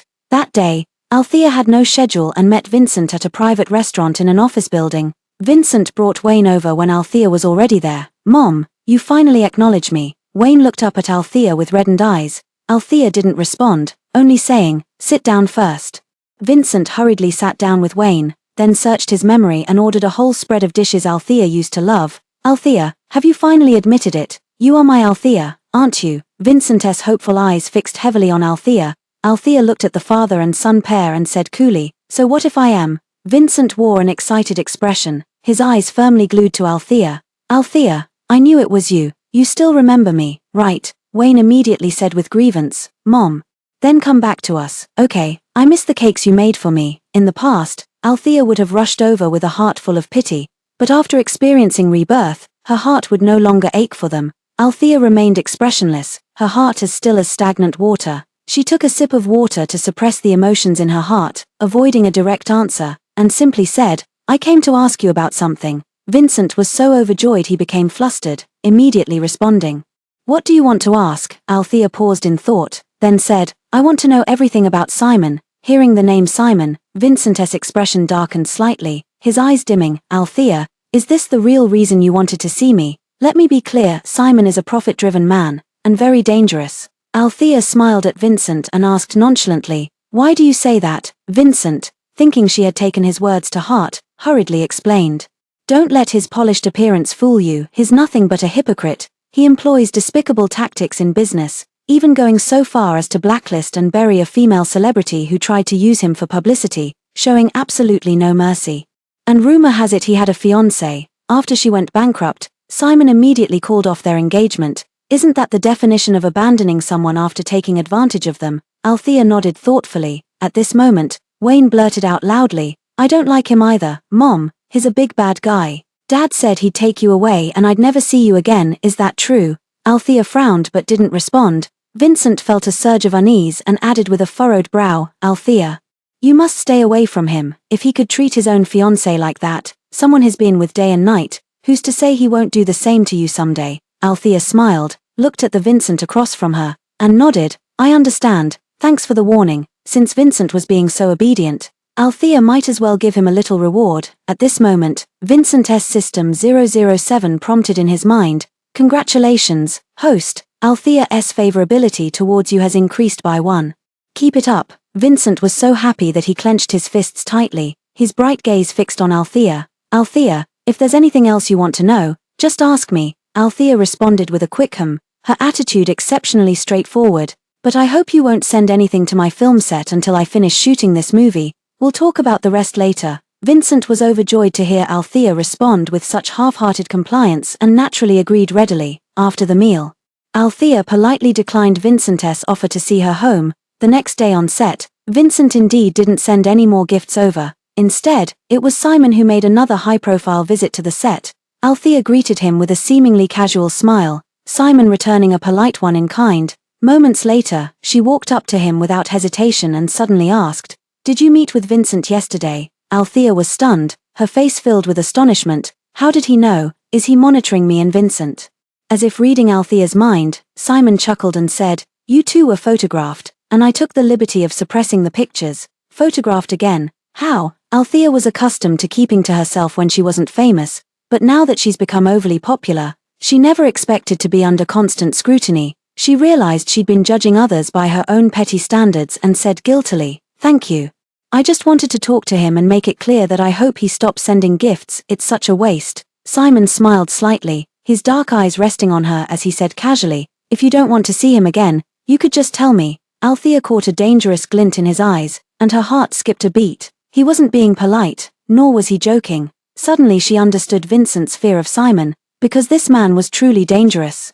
His overly gentle and harmless demeanor in front of her had nearly made Althea forget that he was the head of a powerful family, a genuine authority figure and ruler, but this was ultimately a grudge between her and Simon, and she didn't want to drag unrelated people into it. No need. Thank you for your kind offer, young master. Simon smiled slightly but didn't say anything more. Today Althea had a wire stunt scene where she had to jump off a building. Simon stood below looking up at himself when Althea noticed his complexion didn't look well. Simon turned his head and said something to Thomas, who asked a question in return before nodding briefly. Then Thomas told the wire operator, lower him slowly, and double-check the equipment safety. Althea got surrounded by staff again amidst the bustle. Lowering her gaze in the commotion, she locked eyes with Simon, who was looking up at her from beneath the high platform.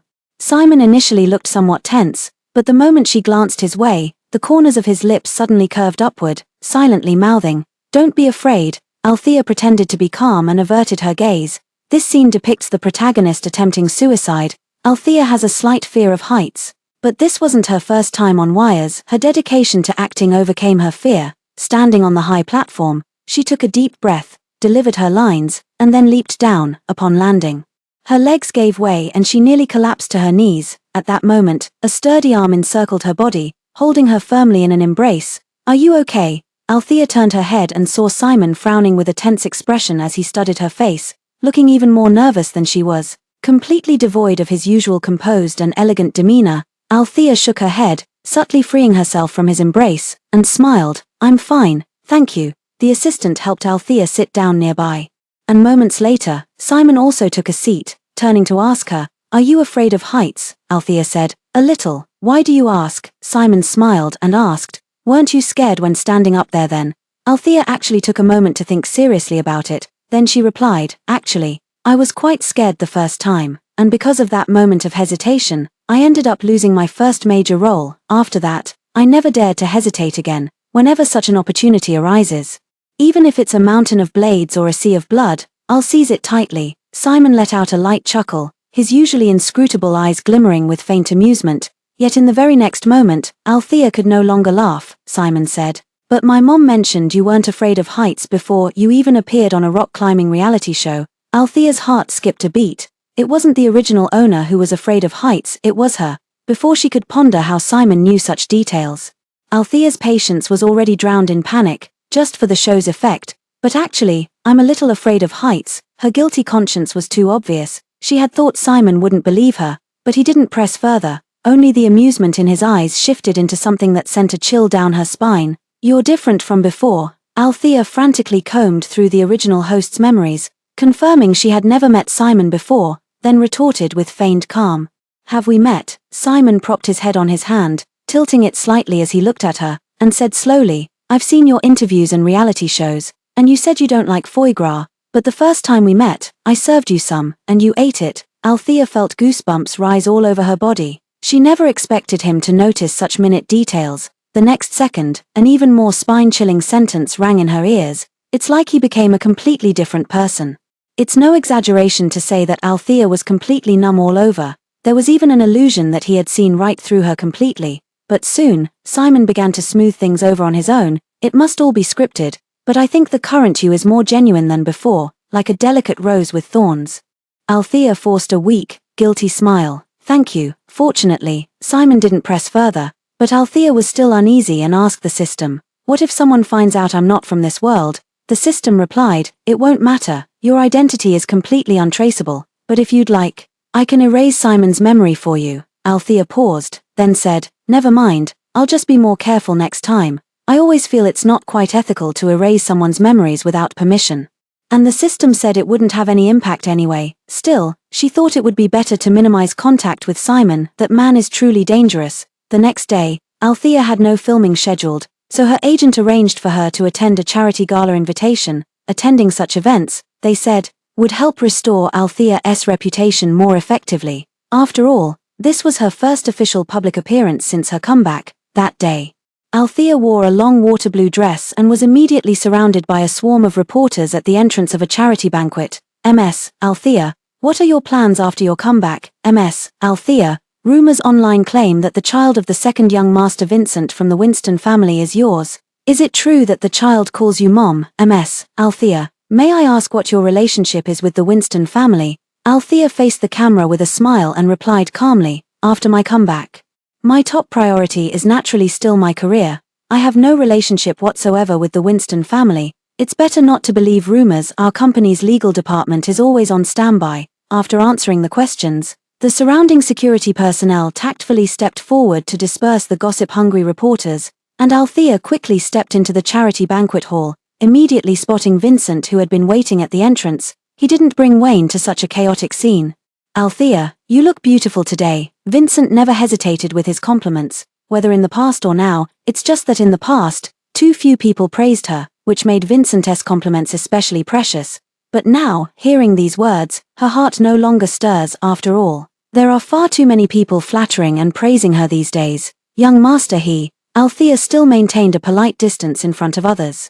Vincent probably knew his reputation in this world wasn't great, so after greeting her, he consciously kept his distance. Eldest brother likely won't be able to get away today, Vincent said inexplicably. Althea raised an eyebrow and casually asked, "What's wrong?" Vincent seemed to have been waiting for her to ask, explaining, his fiancée came looking for him again. Right now, big brother is probably being pestered by her. Althea paused, instinctively asking, didn't they already call off the engagement? Vincent saw that Althea's attention seemed entirely focused on Simon, and instantly felt a surge of jealousy. It was called off. But that girl has always liked Simon. How could she possibly let go so easily? If Simon hadn't actually had something with her before, or given her some kind of hint, they probably wouldn't still be entangled like this. Althea didn't like such baseless speculation and pressed her lips together in silence. Speak of the devil, Althea had barely turned when she saw a woman in a vibrant red dress swaying toward her with an imposing air. So you're Althea? Althea paused, gave her a once-over, took a sip of her drink, and nodded coolly. Yes, and you are? The woman smirked. I'm Ava, Simon's fiancée. Althea let out an "oh," then retorted, so what? Ava's expression twisted as she suddenly raised her hand and knocked over Althea's glass, shouting angrily, I'm Simon's fiancée. Stay away from Simon. Do you hear me? What are you doing? Vincent immediately changed his expression and pulled Althea to his side. At this moment, amidst a chorus of flattery, Simon finally strode over with his long legs, only for his terrifying gaze to instantly land on Ava. Simon. She was the one who started. Simon didn't even let her finish speaking before waving over 4 or 5 bodyguards, showing no regard for the girl's humiliation. His tone was icy as he commanded, send her away, to South America. No, Ava instantly changed her expression. Simon, how could you do this to me? You know I love you. We were engaged. How could you treat me like this? Simon, are you really this heartless? You were born a cold-blooded creature. Let's see who dares to love you in the future. Ava didn't finish her words before being dragged away, her mouth covered, in full view of everyone. Althea watched as the bodyguards handled Ava with unnecessary roughness. Noticing the icy chill in Simon's gaze as he stared at her, somehow, she felt the situation wasn't as simple as Vincent had claimed. After the woman was dragged away, Simon finally approached Althea, frowning as he asked, are you alright? Big brother can't even handle his own personal affairs properly, yet he still goes around provoking unrelated people. Vincent commented coolly from the side. Simon's gaze swept over him, heavy and cold, narrowing slightly. If there's nothing else, I'll take my leave. My skirt is wet and I need to change. With that, Althea turned to leave and find her assistant. Wait, Althea's steps paused instinctively, and then a black suit jacket was draped over her shoulders. There was still the distinctive scent of ebony sandalwood unique to Simon lingering on it. She froze for a moment but didn't refuse. The floor above the charity banquet was the lounge prepared for guests. Althea called Bess to explain the situation as soon as she entered. This dress is borrowed from the brand, and damaging it would cost a lot to compensate. Bess immediately said she'd figure something out. Not long after the call ended, the doorbell rang with a ding-dong. Althea opened the door to see Simon standing outside, handing her a gift box bag. Wear this one. Since it all started because of me, the charity gala is about to begin. Althea couldn't afford to miss it. She said thank you and temporarily accepted the offer. Simon handed her a red velvet off-shoulder gown. It looked like haute couture too, and the key point was that the size fit perfectly, almost as if it was tailor-made for her. Althea suppressed the thoughts in her heart. As soon as she changed clothes and stepped out, she caught a glimpse of a dark figure standing by the wall from the corner of her eye. Why haven't you left yet? Althea looked at Simon beside her and froze for a moment. Meanwhile, Simon's gaze, dark and profound, remained fixed on her. inexplicably making Althea's heart skip a beat. "If you want to know about that woman, I can tell you." Althea smiled faintly and said indifferently, "No need, I won't involve myself in the young master his family affairs." Simon asked, "Really don't want to hear it? The party is about to begin." Simon didn't press the matter, simply saying, "I'll tell you next time then." Althea nodded reluctantly, now feeling that this red dress she had liked was making her somewhat uncomfortable, but it was too late to go back and change now, so she had no choice but to follow Simon to the charity dinner venue. Originally, her seat should have been in the back, with the front rows reserved for the big investors. Result: Simon directly led her to his side, where a seat with her name was already prepared. Althea hesitated, but she couldn't just turn and leave after all. This was a live broadcast. As she took her seat, her phone buzzed abruptly. Althea glanced down and saw a screenshot sent by Bess. She was trending again. Althea becomes the other woman for love. It all started when a marketing account posted a blog vividly describing what happened at the banquet. Of course, they didn't dare name names directly, just referring to a certain actress and a certain tycoon. But with so few attendees at that charity gala, people immediately connected the dots. However, Althea has unexpectedly good reputation in this world, with many people defending her in the comments section. Starting with just words, refuting rumors takes endless effort. "We Althea have been diligently filming, and she just recovered from illness. Who on earth wants to harm her? Some people's petty schemes are way too obvious. How long has it been since our sister made her comeback? And you can't hold back already. There'll be plenty more for you to envy in the future. An award-winning actress like her could have any man she wants. Why would she need to be a homewrecker? Don't you find that ridiculous yourself?" The comments section is full of demands for the gossip accounts to provide evidence, but they're just paid to do a job. How dare they dig deep into Simon? And his obvious intention was to spread this rumor, then quickly delete his account and disappear before they could send a cease and desist letter. Althea sighed. Perhaps because she had been slandered so much in the past, she now felt unusually calm. Instead, her mind began to work. Everyone knew that the last person you'd want to offend in the capital was Simon. Any news or rumors involving Simon would first need to get approval from his side. This act of trending without even a heads-up doesn't seem like a challenge to Simon. Business rivals would never resort to such underhanded tactics. Then it can only be Vincent. After the charity gala ended, Althea immediately changed out of the clothes Simon had lent her and returned them. Simon said nothing as he took them back. He probably saw the trending topics too, his expression darkening slightly. "I'll handle the trending topics issue. Sorry for causing you trouble again." Althea said it was fine, then turned and got into her car where Bess was already waiting for her.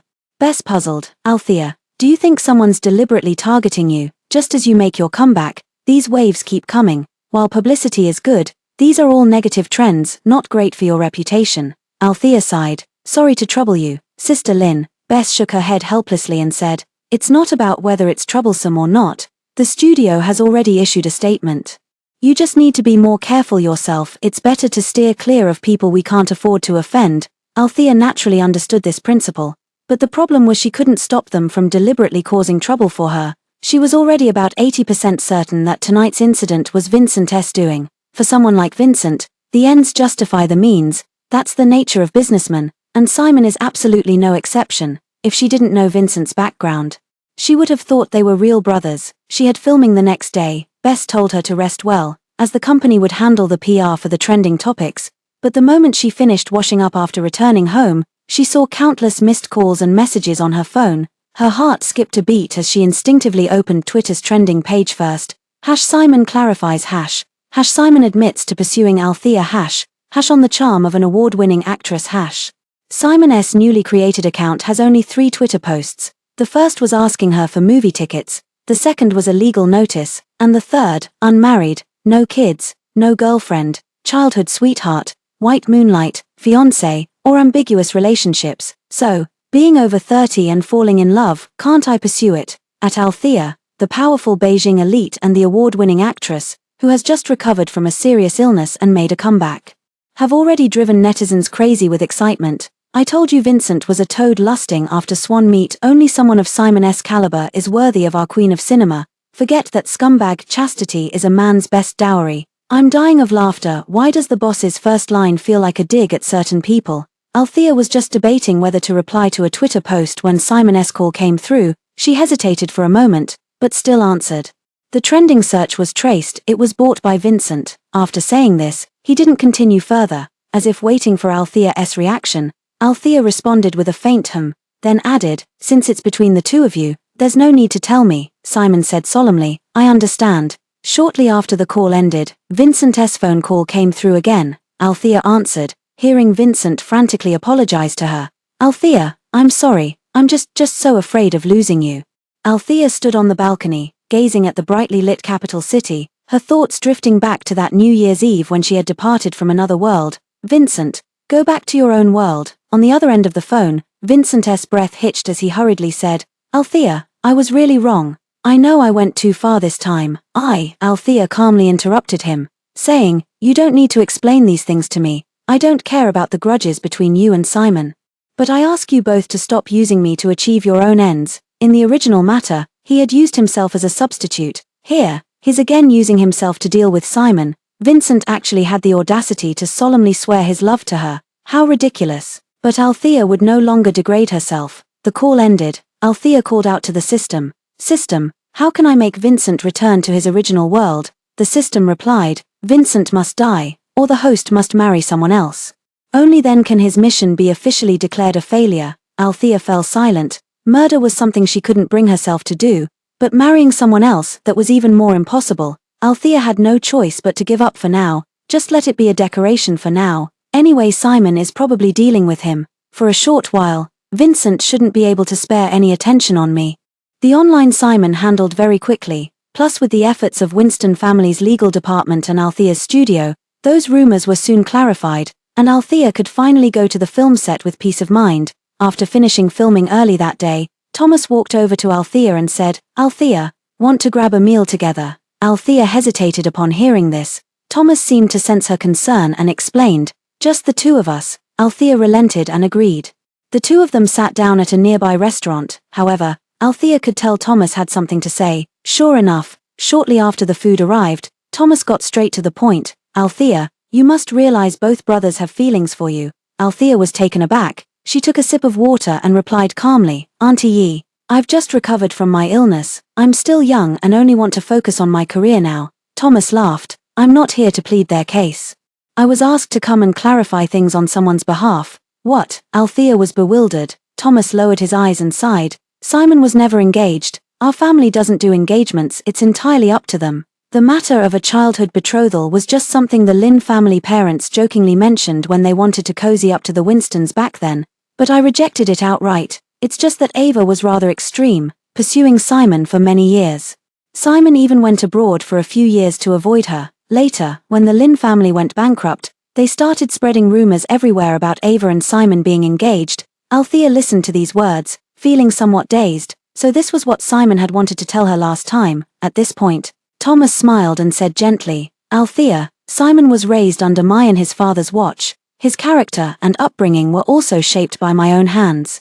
He asked me to tell you that he genuinely likes you, but if you want to reject him, you don't need to have any reservations." After Thomas said goodbye and walked out of the restaurant, a car slowly came to a stop in front of Althea. The window rolled down, revealing Simon's face in the driver's seat. "Let me take you home." Althea didn't drive today and is only wearing a mask right now, so being recognized would indeed be a bit troublesome. Hearing this, she didn't stand on ceremony and directly opened the passenger door. Inside the car, the two sat in silence. After a long while, Althea finally spoke up. "What did you do to Vincent?" Vincent was being unusually quiet, but Althea wasn't worried about him. Her concern was for Wayne. After all, Wayne was once the flesh of her flesh, carried for 10 long months. Though her heart is now as unyielding as stone, she had truly cared for him with all her heart in the past. Simon tightened his grip on the steering wheel and said, "Nothing much, just threw a few obstacles in the way of his company, left it teetering on the brink of bankruptcy, gave him something to keep busy with." "And, what about his son?" Simon replied, "There's a nanny at home taking care of him. Yesterday, he got into a fight at kindergarten." Althea let out an almost imperceptible sigh. Simon raised an eyebrow and said in a joking tone, "Ms. Althea seems particularly concerned about Wayne." Althea once again marveled at this man's sharp perception, but she wasn't as flustered this time. Choosing not to respond, Simon didn't ask any further questions. After seeing her to her doorstep, they bid farewell at the stairwell and each went their separate ways. This farewell lasted until Althea wrapped up filming with Thomas's crew, during which neither Simon nor Vincent reappeared in her sight. It wasn't until the evening of the wrap-up that Althea, on her way home, ran into Vincent and Wayne at her doorstep. Somehow they had slipped past the residential gate. Seeing him, Wayne immediately threw himself into her arms, his eyes glistening as he sniffled and said, "Mom, I missed you so much." Yet Vincent looked haggard, as if he had become a different person in just over a month. He gazed intently at Althea and said hoarsely, "Althea, can we have a serious talk?" Althea sighed and said, "Come in." The father and son walked in somewhat awkwardly. The front door left slightly ajar by Althea. Althea opened the refrigerator and was about to grab a bottle of milk for Wayne when Wayne darted over like a little cannonball, pointing at the small cake inside. "Mom, I want to eat cake." Althea paused for a moment and said, "I made it, it's sugar-free, you don't like it?" Wayne felt his nose sting instantly and immediately shouted, "I do, I love the little cakes Mom makes the most." Althea said nothing as she took down the small cake and handed it to Wayne. Wayne crouched before the coffee table, eating with relish as if cradling something precious. Witnessing this scene, Althea couldn't help but feel a sharp pang of dense pain in her heart. Calista hadn't appeared yet, and Wayne used to be like this too. Obedient and well-behaved, he would devour everything she made for him. Perhaps, there was still a lack of mother-son affection between them. "Althea, even if you hate me, could you really bear to abandon our child?" Vincent stood by watching this scene, his heart aching with sorrow. Althea coldly averted her gaze and said, "If you truly feel sorry for me, you should return to where you belong and raise Wayne properly." Vincent panted heavily, his eyes red as he pleaded, "I can't do this alone without you." Althea retorted expressionlessly, "So what you need is a nanny?" Vincent immediately protested, "No, Althea, I just mean Wayne needs his mother, and I need you too." Althea fell silent. Silence doesn't mean hesitation, but finding it ridiculous. For 5 years he failed to see clearly what was in his heart, yet only after I left did he realize he wanted to turn back, so he was merely indulging in the feeling of being adored, believing that what's unattainable tastes the sweetest, wanting everything yet unwilling to commit, constantly looking back only to find himself still stuck in the same place, ending up with nothing. "Althea, Vincent's words were cut short by a deep male voice at the door. "Don't I give my little brother enough trouble already? To think you'd still have time to bother her. What are you doing here?" At the sight of Simon, Vincent's expression immediately changed, his whole body tensing up. Simon first sought Althea's opinion. "Althea, may I come in?" Such an intimate form of address made Vincent instantly flush with anger. Glaring fiercely at Simon, Althea was momentarily stunned by the words, but quickly regained her composure and nodded. Simon finally stepped inside. "You villain." Wayne sprang to his feet upon seeing him, like a wary little beast guarding its cake. Simon let out a light chuckle, but just as he was about to say something to the child, his words suddenly caught in his throat. This was the first time he truly looked at the child's face. And in that moment, he realized those eyes looked strikingly familiar. They resembled Althea's. Simon frowned, suddenly forgetting what he was about to say. "Althea, I'd like to speak with you alone. Could you ask him to leave?" Seeing Simon, Vincent recalled all the troubles his company had faced these days. Feeling the man before him was nothing but a smiling tiger, Simon snapped back to reality and, with practiced ease, swaggered over to sit on the living room sofa. "Why should I leave?" Simon winked suggestively at Althea with a smile. "My home is right here." He wasn't wrong about that, his home was indeed on this very floor. Vincent immediately looked at Althea in disbelief. "Althea, you and him." Althea shrugged and said, "Since you already know everything, why bother asking?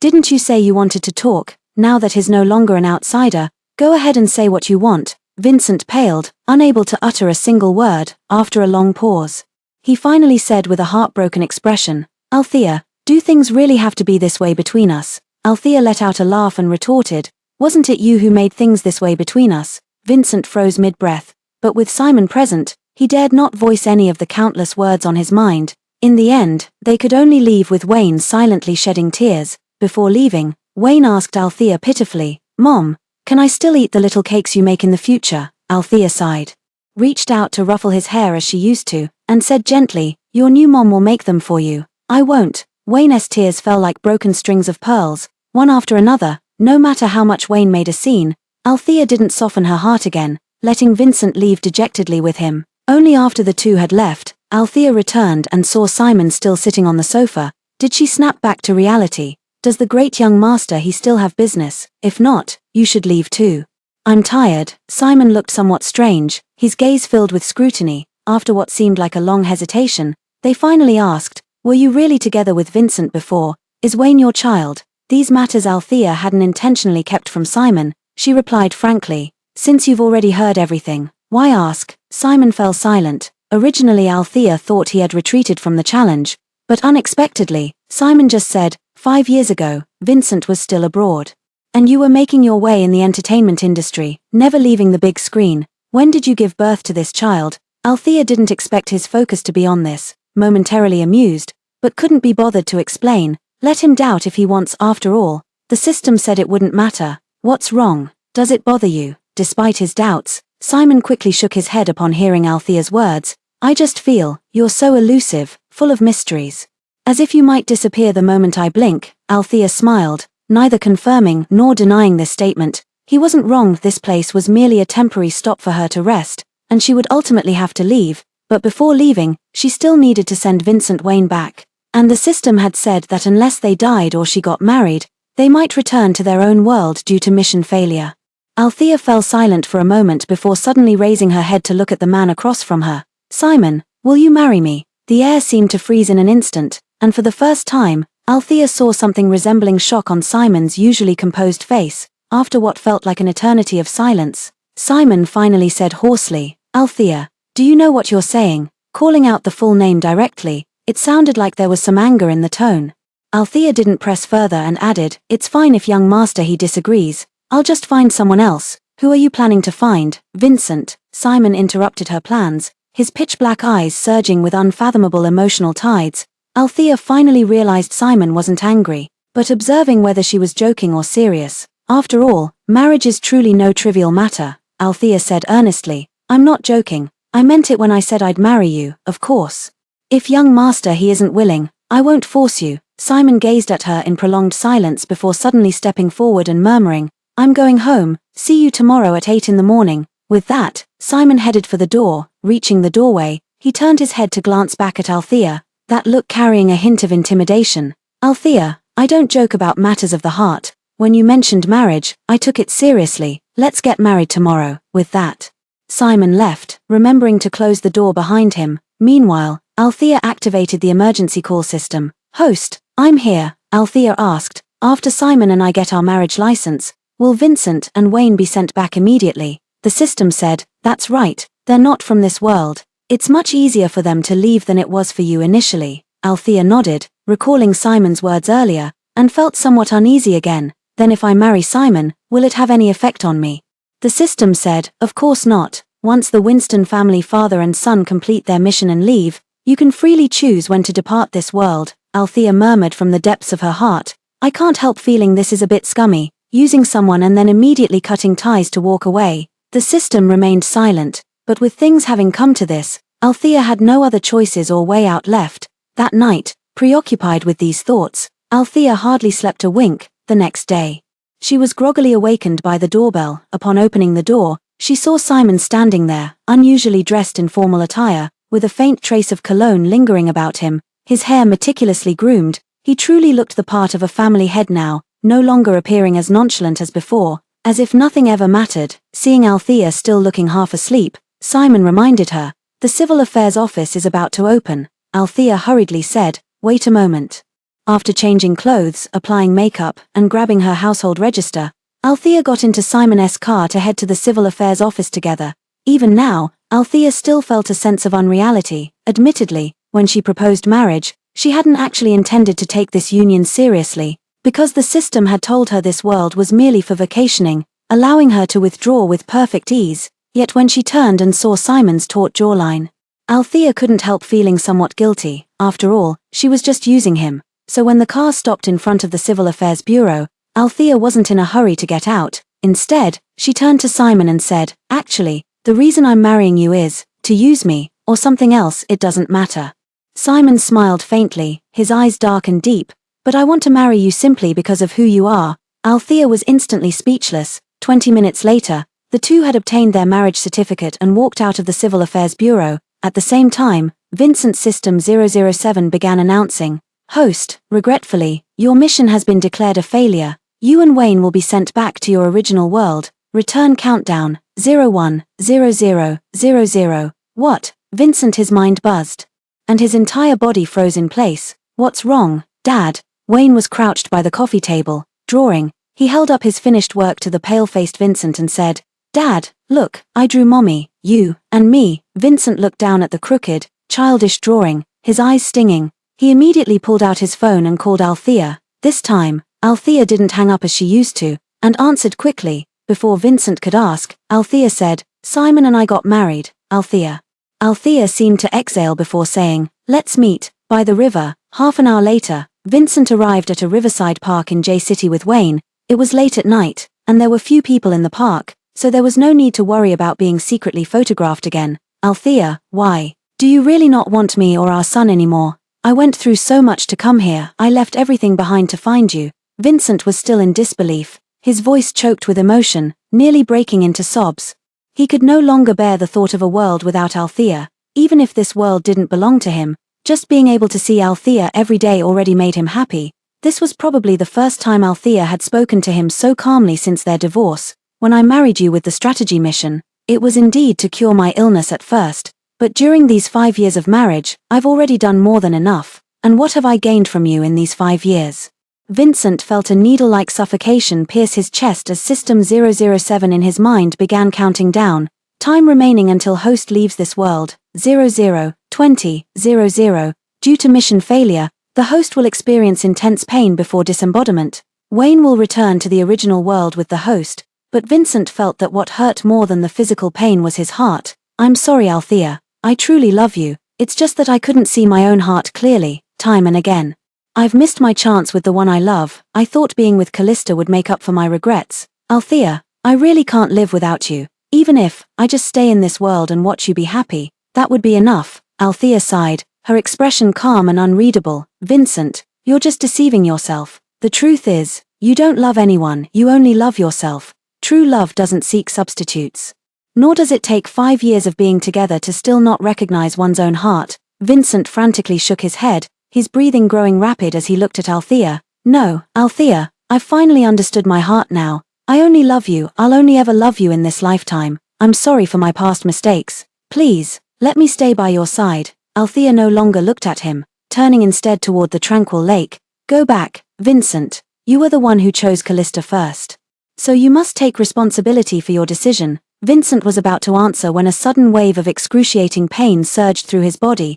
Clutching his agonized form, he collapsed to the ground. Dad, what's wrong with you?" Wayne sobbed and pushed at Vincent's body. Vincent looked up at her in disarray, his voice hoarse as he said, "Althea, our child, can you really bear to let go?" Althea's voice was cold and distant. "Vincent, you and he once meant everything to me, my family. My love, my child. But now, you're nothing more than strangers to me. Go back, don't waste your time here any longer. If you truly feel guilty, then take good care of Wayne." She lowered her gaze to the heartbroken Vincent, who stared at her pleadingly. "Vincent, we shall never meet again." Wayne seemed to sense something too, suddenly lunging toward Althea and clinging tightly to her thigh. No, Mommy, I don't want to leave Mommy, I want to stay with Mommy." Althea couldn't bear it and reached out to stroke his head, then crouched down to meet his gaze. Softly, she said, "Wayne, everyone must face the consequences of their choices. You chose Calista first, so you must be prepared to let go of Mommy." Wayne was covered in tears, clinging to Althea's neck and refusing to let go, whimpering like a little animal. "Mommy, I was wrong. I don't want anyone else. I only want Mommy. Please don't leave me. I promise I'll be good from now on. No more eating too much candy, no more bullying classmates, no other mommies. I'll eat properly. I'll only eat the little cakes you make." Despite all the mental preparation, facing those glistening eyes so clear and identical to her own, Althea still froze, tears falling unbidden. She hugged Wayne's small frame and whispered, "May you always be safe and healthy." When the countdown reached its final minute, as an overwhelming sense of suffocation seized Vincent's mind, he could no longer hear Wayne's sobs or see Althea's figure. In a sudden burst of white light, he seemed to see Althea's figure slowly approaching him. That year, Althea had worn a red dress, giving him a bright and radiant smile. He reached out to grasp it, but the shadow abruptly dissolved into a cluster of bubbles, vanishing into the air. Host's conquest mission failed, qualification revoked, preparing to exit this world. Vincent opened his eyes to find himself lying in his own bed at home. By the bedside stood Winston's parents, their faces etched with concern. He was back. He had truly made it back after all. "Vincent, what on earth happened to you? How could you suddenly collapse? And with Wayne too?" Staying unconscious for so long, you really gave me a fright. Vincent's mom had red-rimmed eyes. Meanwhile, Vincent stared blankly at his parents for 2 seconds before his gaze fell upon the empty bedroom, now devoid of any traces of his and Althea's life together, and tears began to stream down his face in a daze. This time it was real, he would never see her again. Host. The strategists Vincent and Wayne have been sent back to their original world. Althea suppressed the surging emotions in her heart and nodded. The next day, Althea had no work and was awakened by Simon's phone call. "Are we moving today?" Althea was taken aback and asked. "What move?" Simon remained silent for a few seconds before saying, "Have you forgotten we're married?" Althea had indeed forgotten. Yesterday, the departures of Vincent and Wayne had left her tossing and turning all night, dreaming repeatedly of past events, and she still felt groggy. Only after realizing did she hastily add, "Being married doesn't mean we have to live together." Simon chuckled. "Althea, I won't be your marriage of convenience." With that, Simon hung up the phone. Judging by his last words, he was angry again. Althea thought that after all, they were husband and wife now. Besides, she was still using him, might as well try to placate him. Althea got out of bed, planning to visit next door. Just as she finished washing up, the doorbell rang. Althea opened the door to find Simon standing outside loaded with bags. "If you don't want to move, can I move in with you?" Althea couldn't help but laugh at the sight of Simon drenched in sweat, suppressing a chuckle as she said, "All right then." Simon seemed to exhale in relief before adding, "Tonight, come with me to meet my parents." Althea felt her heart skip a beat inexplicably, nodding as she replied, "Okay." Simon temporarily stayed in the guest room at Althea's place. "It was nearly evening by the time I finished packing my own luggage, after a quick tidy-up."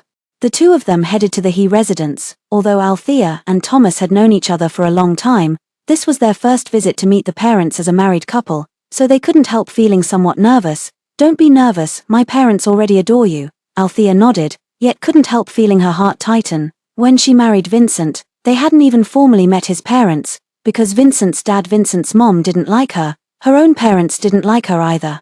Thomas's fondness for her likely stemmed from the original host settings. Thus, Althea subconsciously assumed she wasn't the type elders would favor. She couldn't help feeling dejected, perhaps sensing Althea's nervousness. Simon suddenly added, "Vincent and Wayne have gone abroad." Althea was taken aback. Not expecting Simon to suddenly bring up his father and son, Simon explained, "Vincent's company went bankrupt. After learning about our marriage, Vincent came to see me.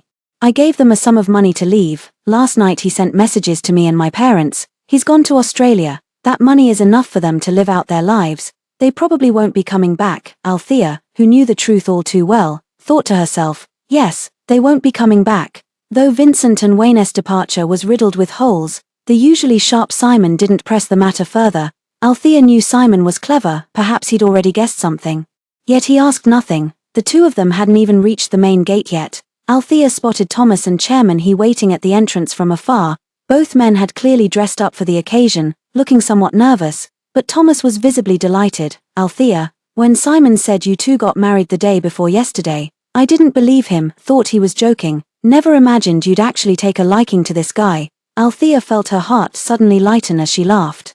"Simon is a good man." Simon raised an eyebrow at the words and subtly took Althea's hand. She froze for a moment, but being accustomed to acting, she quickly slipped into character. The meal proceeded pleasantly, with both Thomas and Chairman He adapting to their roles swiftly. On the way back, Simon asked Althea, "When are we having the wedding?" Althea was momentarily stunned, then said, "Maybe, let's not hold it after all." Simon frowned and abruptly slammed on the brakes. This time, Simon genuinely looked displeased, turning to her with a darkened expression to ask, "Why?" Althea hurriedly explained, "It's not that I don't value our marriage, it's just that I don't like weddings. Besides, I don't have many relatives or friends, so a wedding would be meaningless to me." Simon remained silent, simply staring at her. Althea knew he was waiting for her explanation, so she reluctantly added, "If you want to, we can have one." Simon turned to study her and asked, "You really don't like the idea?" Seeing Althea's serious expression, it didn't seem like she was pretending. Simon let out a helpless sigh and conceded, "Then the honeymoon is non-negotiable." "All right, I'll go apply with Sister Lynn now. There's one more thing." Simon turned to look at Althea and said seriously, "Arrange the official announcement." Simon couldn't even wait until the next day and immediately posted his marriage certificate with Althea. Caption, "At Althea, married with a wife." Very happy. That night, a bombshell dropped, instantly topping the trending searches. Althea Simon officially announces marriage. The most perfectly matched couple in the entertainment industry has emerged. The couple I ship became real. Am I seeing this right? Althea and Simon. This is like some main character romance novel setup. Althea just recovered from her illness. Young master, he better treat my wife well. Simon replied to this final comment.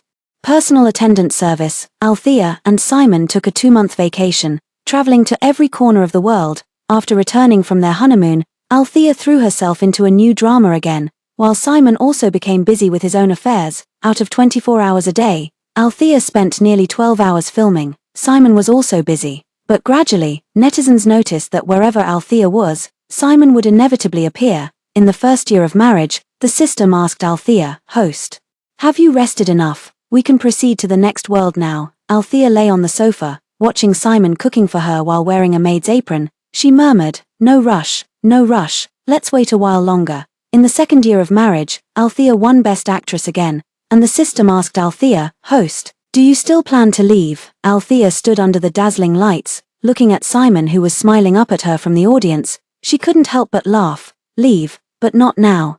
In the third year of marriage, by the 7th year, the system stopped asking. Althea tacitly stayed for the time being. In the 8th year, Althea and Simon had a child. It wasn't Althea's biological child, but a girl they happened to adopt, just 2 years old, who spoke late and could only babble. Althea named her Anne. Althea was always busy with work, so the child was usually taken care of by either Simon or the nanny, thanks to Simon's relentless efforts.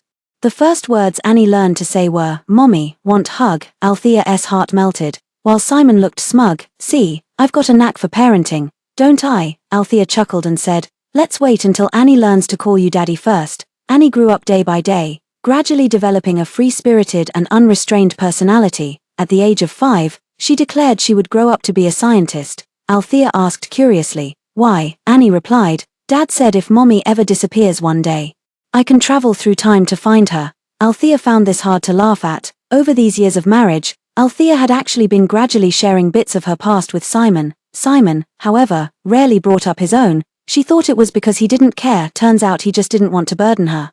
She realized the reason she could stay here for 7 years was that Simon's love for her was different from anyone else's. His love made her feel free. As she grew older, Althea gradually stepped back from the big screen and retreated behind the scenes. Simon also slowly let go of company affairs, becoming a behind-the-scenes tycoon. Retiring at home with Althea, the two would occasionally travel to see the sights, and when at home, they would revisit their youthful hobbies: racing cars, mixing cocktails, and playing mahjong. Annie described them as old in age but young at heart. Simon looked at Althea with a smile and said, "I'm just worried your mother might think I'm too old for you, so I'm trying to recapture some of my youthful charm." Althea felt a lump form in her throat. Yes, after all these years, Simon's hair had grown increasingly white, the fine lines around his eyes more pronounced, while Althea's appearance remained unchanged. Netizens also crowned her the ageless goddess. She asked the system, which replied, "Host, you never belonged to this world to begin with, so you won't age alongside its people." Althea felt a bitter ache in her heart as she could only watch Simon grow older day by day. After turning 60, Althea completely vanished from the screen and moved to Switzerland with Simon to settle down. Once, while out for a walk together, someone asked if they were father and daughter. Althea smiled and took Simon's hand, saying, "He's my husband." Simon responded with an equally open smile. Simon fell critically ill at the age of 65, and the hospital issued a critical condition notice. That was Althea's first realization that a human life could be so brief. Althea gazed at the frail figure on the hospital bed, feeling as if a needle had been buried in her heart. Simon gently wiped the tears from the corner of her eye and said weakly, "Althea, parting is temporary. We will meet again." Althea forced a smile and said with a sob, "I know, we will definitely meet again." Annie, her eyes red, said, "Dad said you don't belong here. Now that Dad is gone, Mom, you should go and pursue what you want. I can take care of myself." Althea hugged her and said nothing. Before leaving, she visited Simon's grave, tracing the name on the tombstone with her fingers. Standing there for a long time, not until the sun sank in the west did she finally rise. Gazing at the layered hues of the distant sunset. System, request to proceed to the next world. Host request received. Host will now proceed to the next world. The end.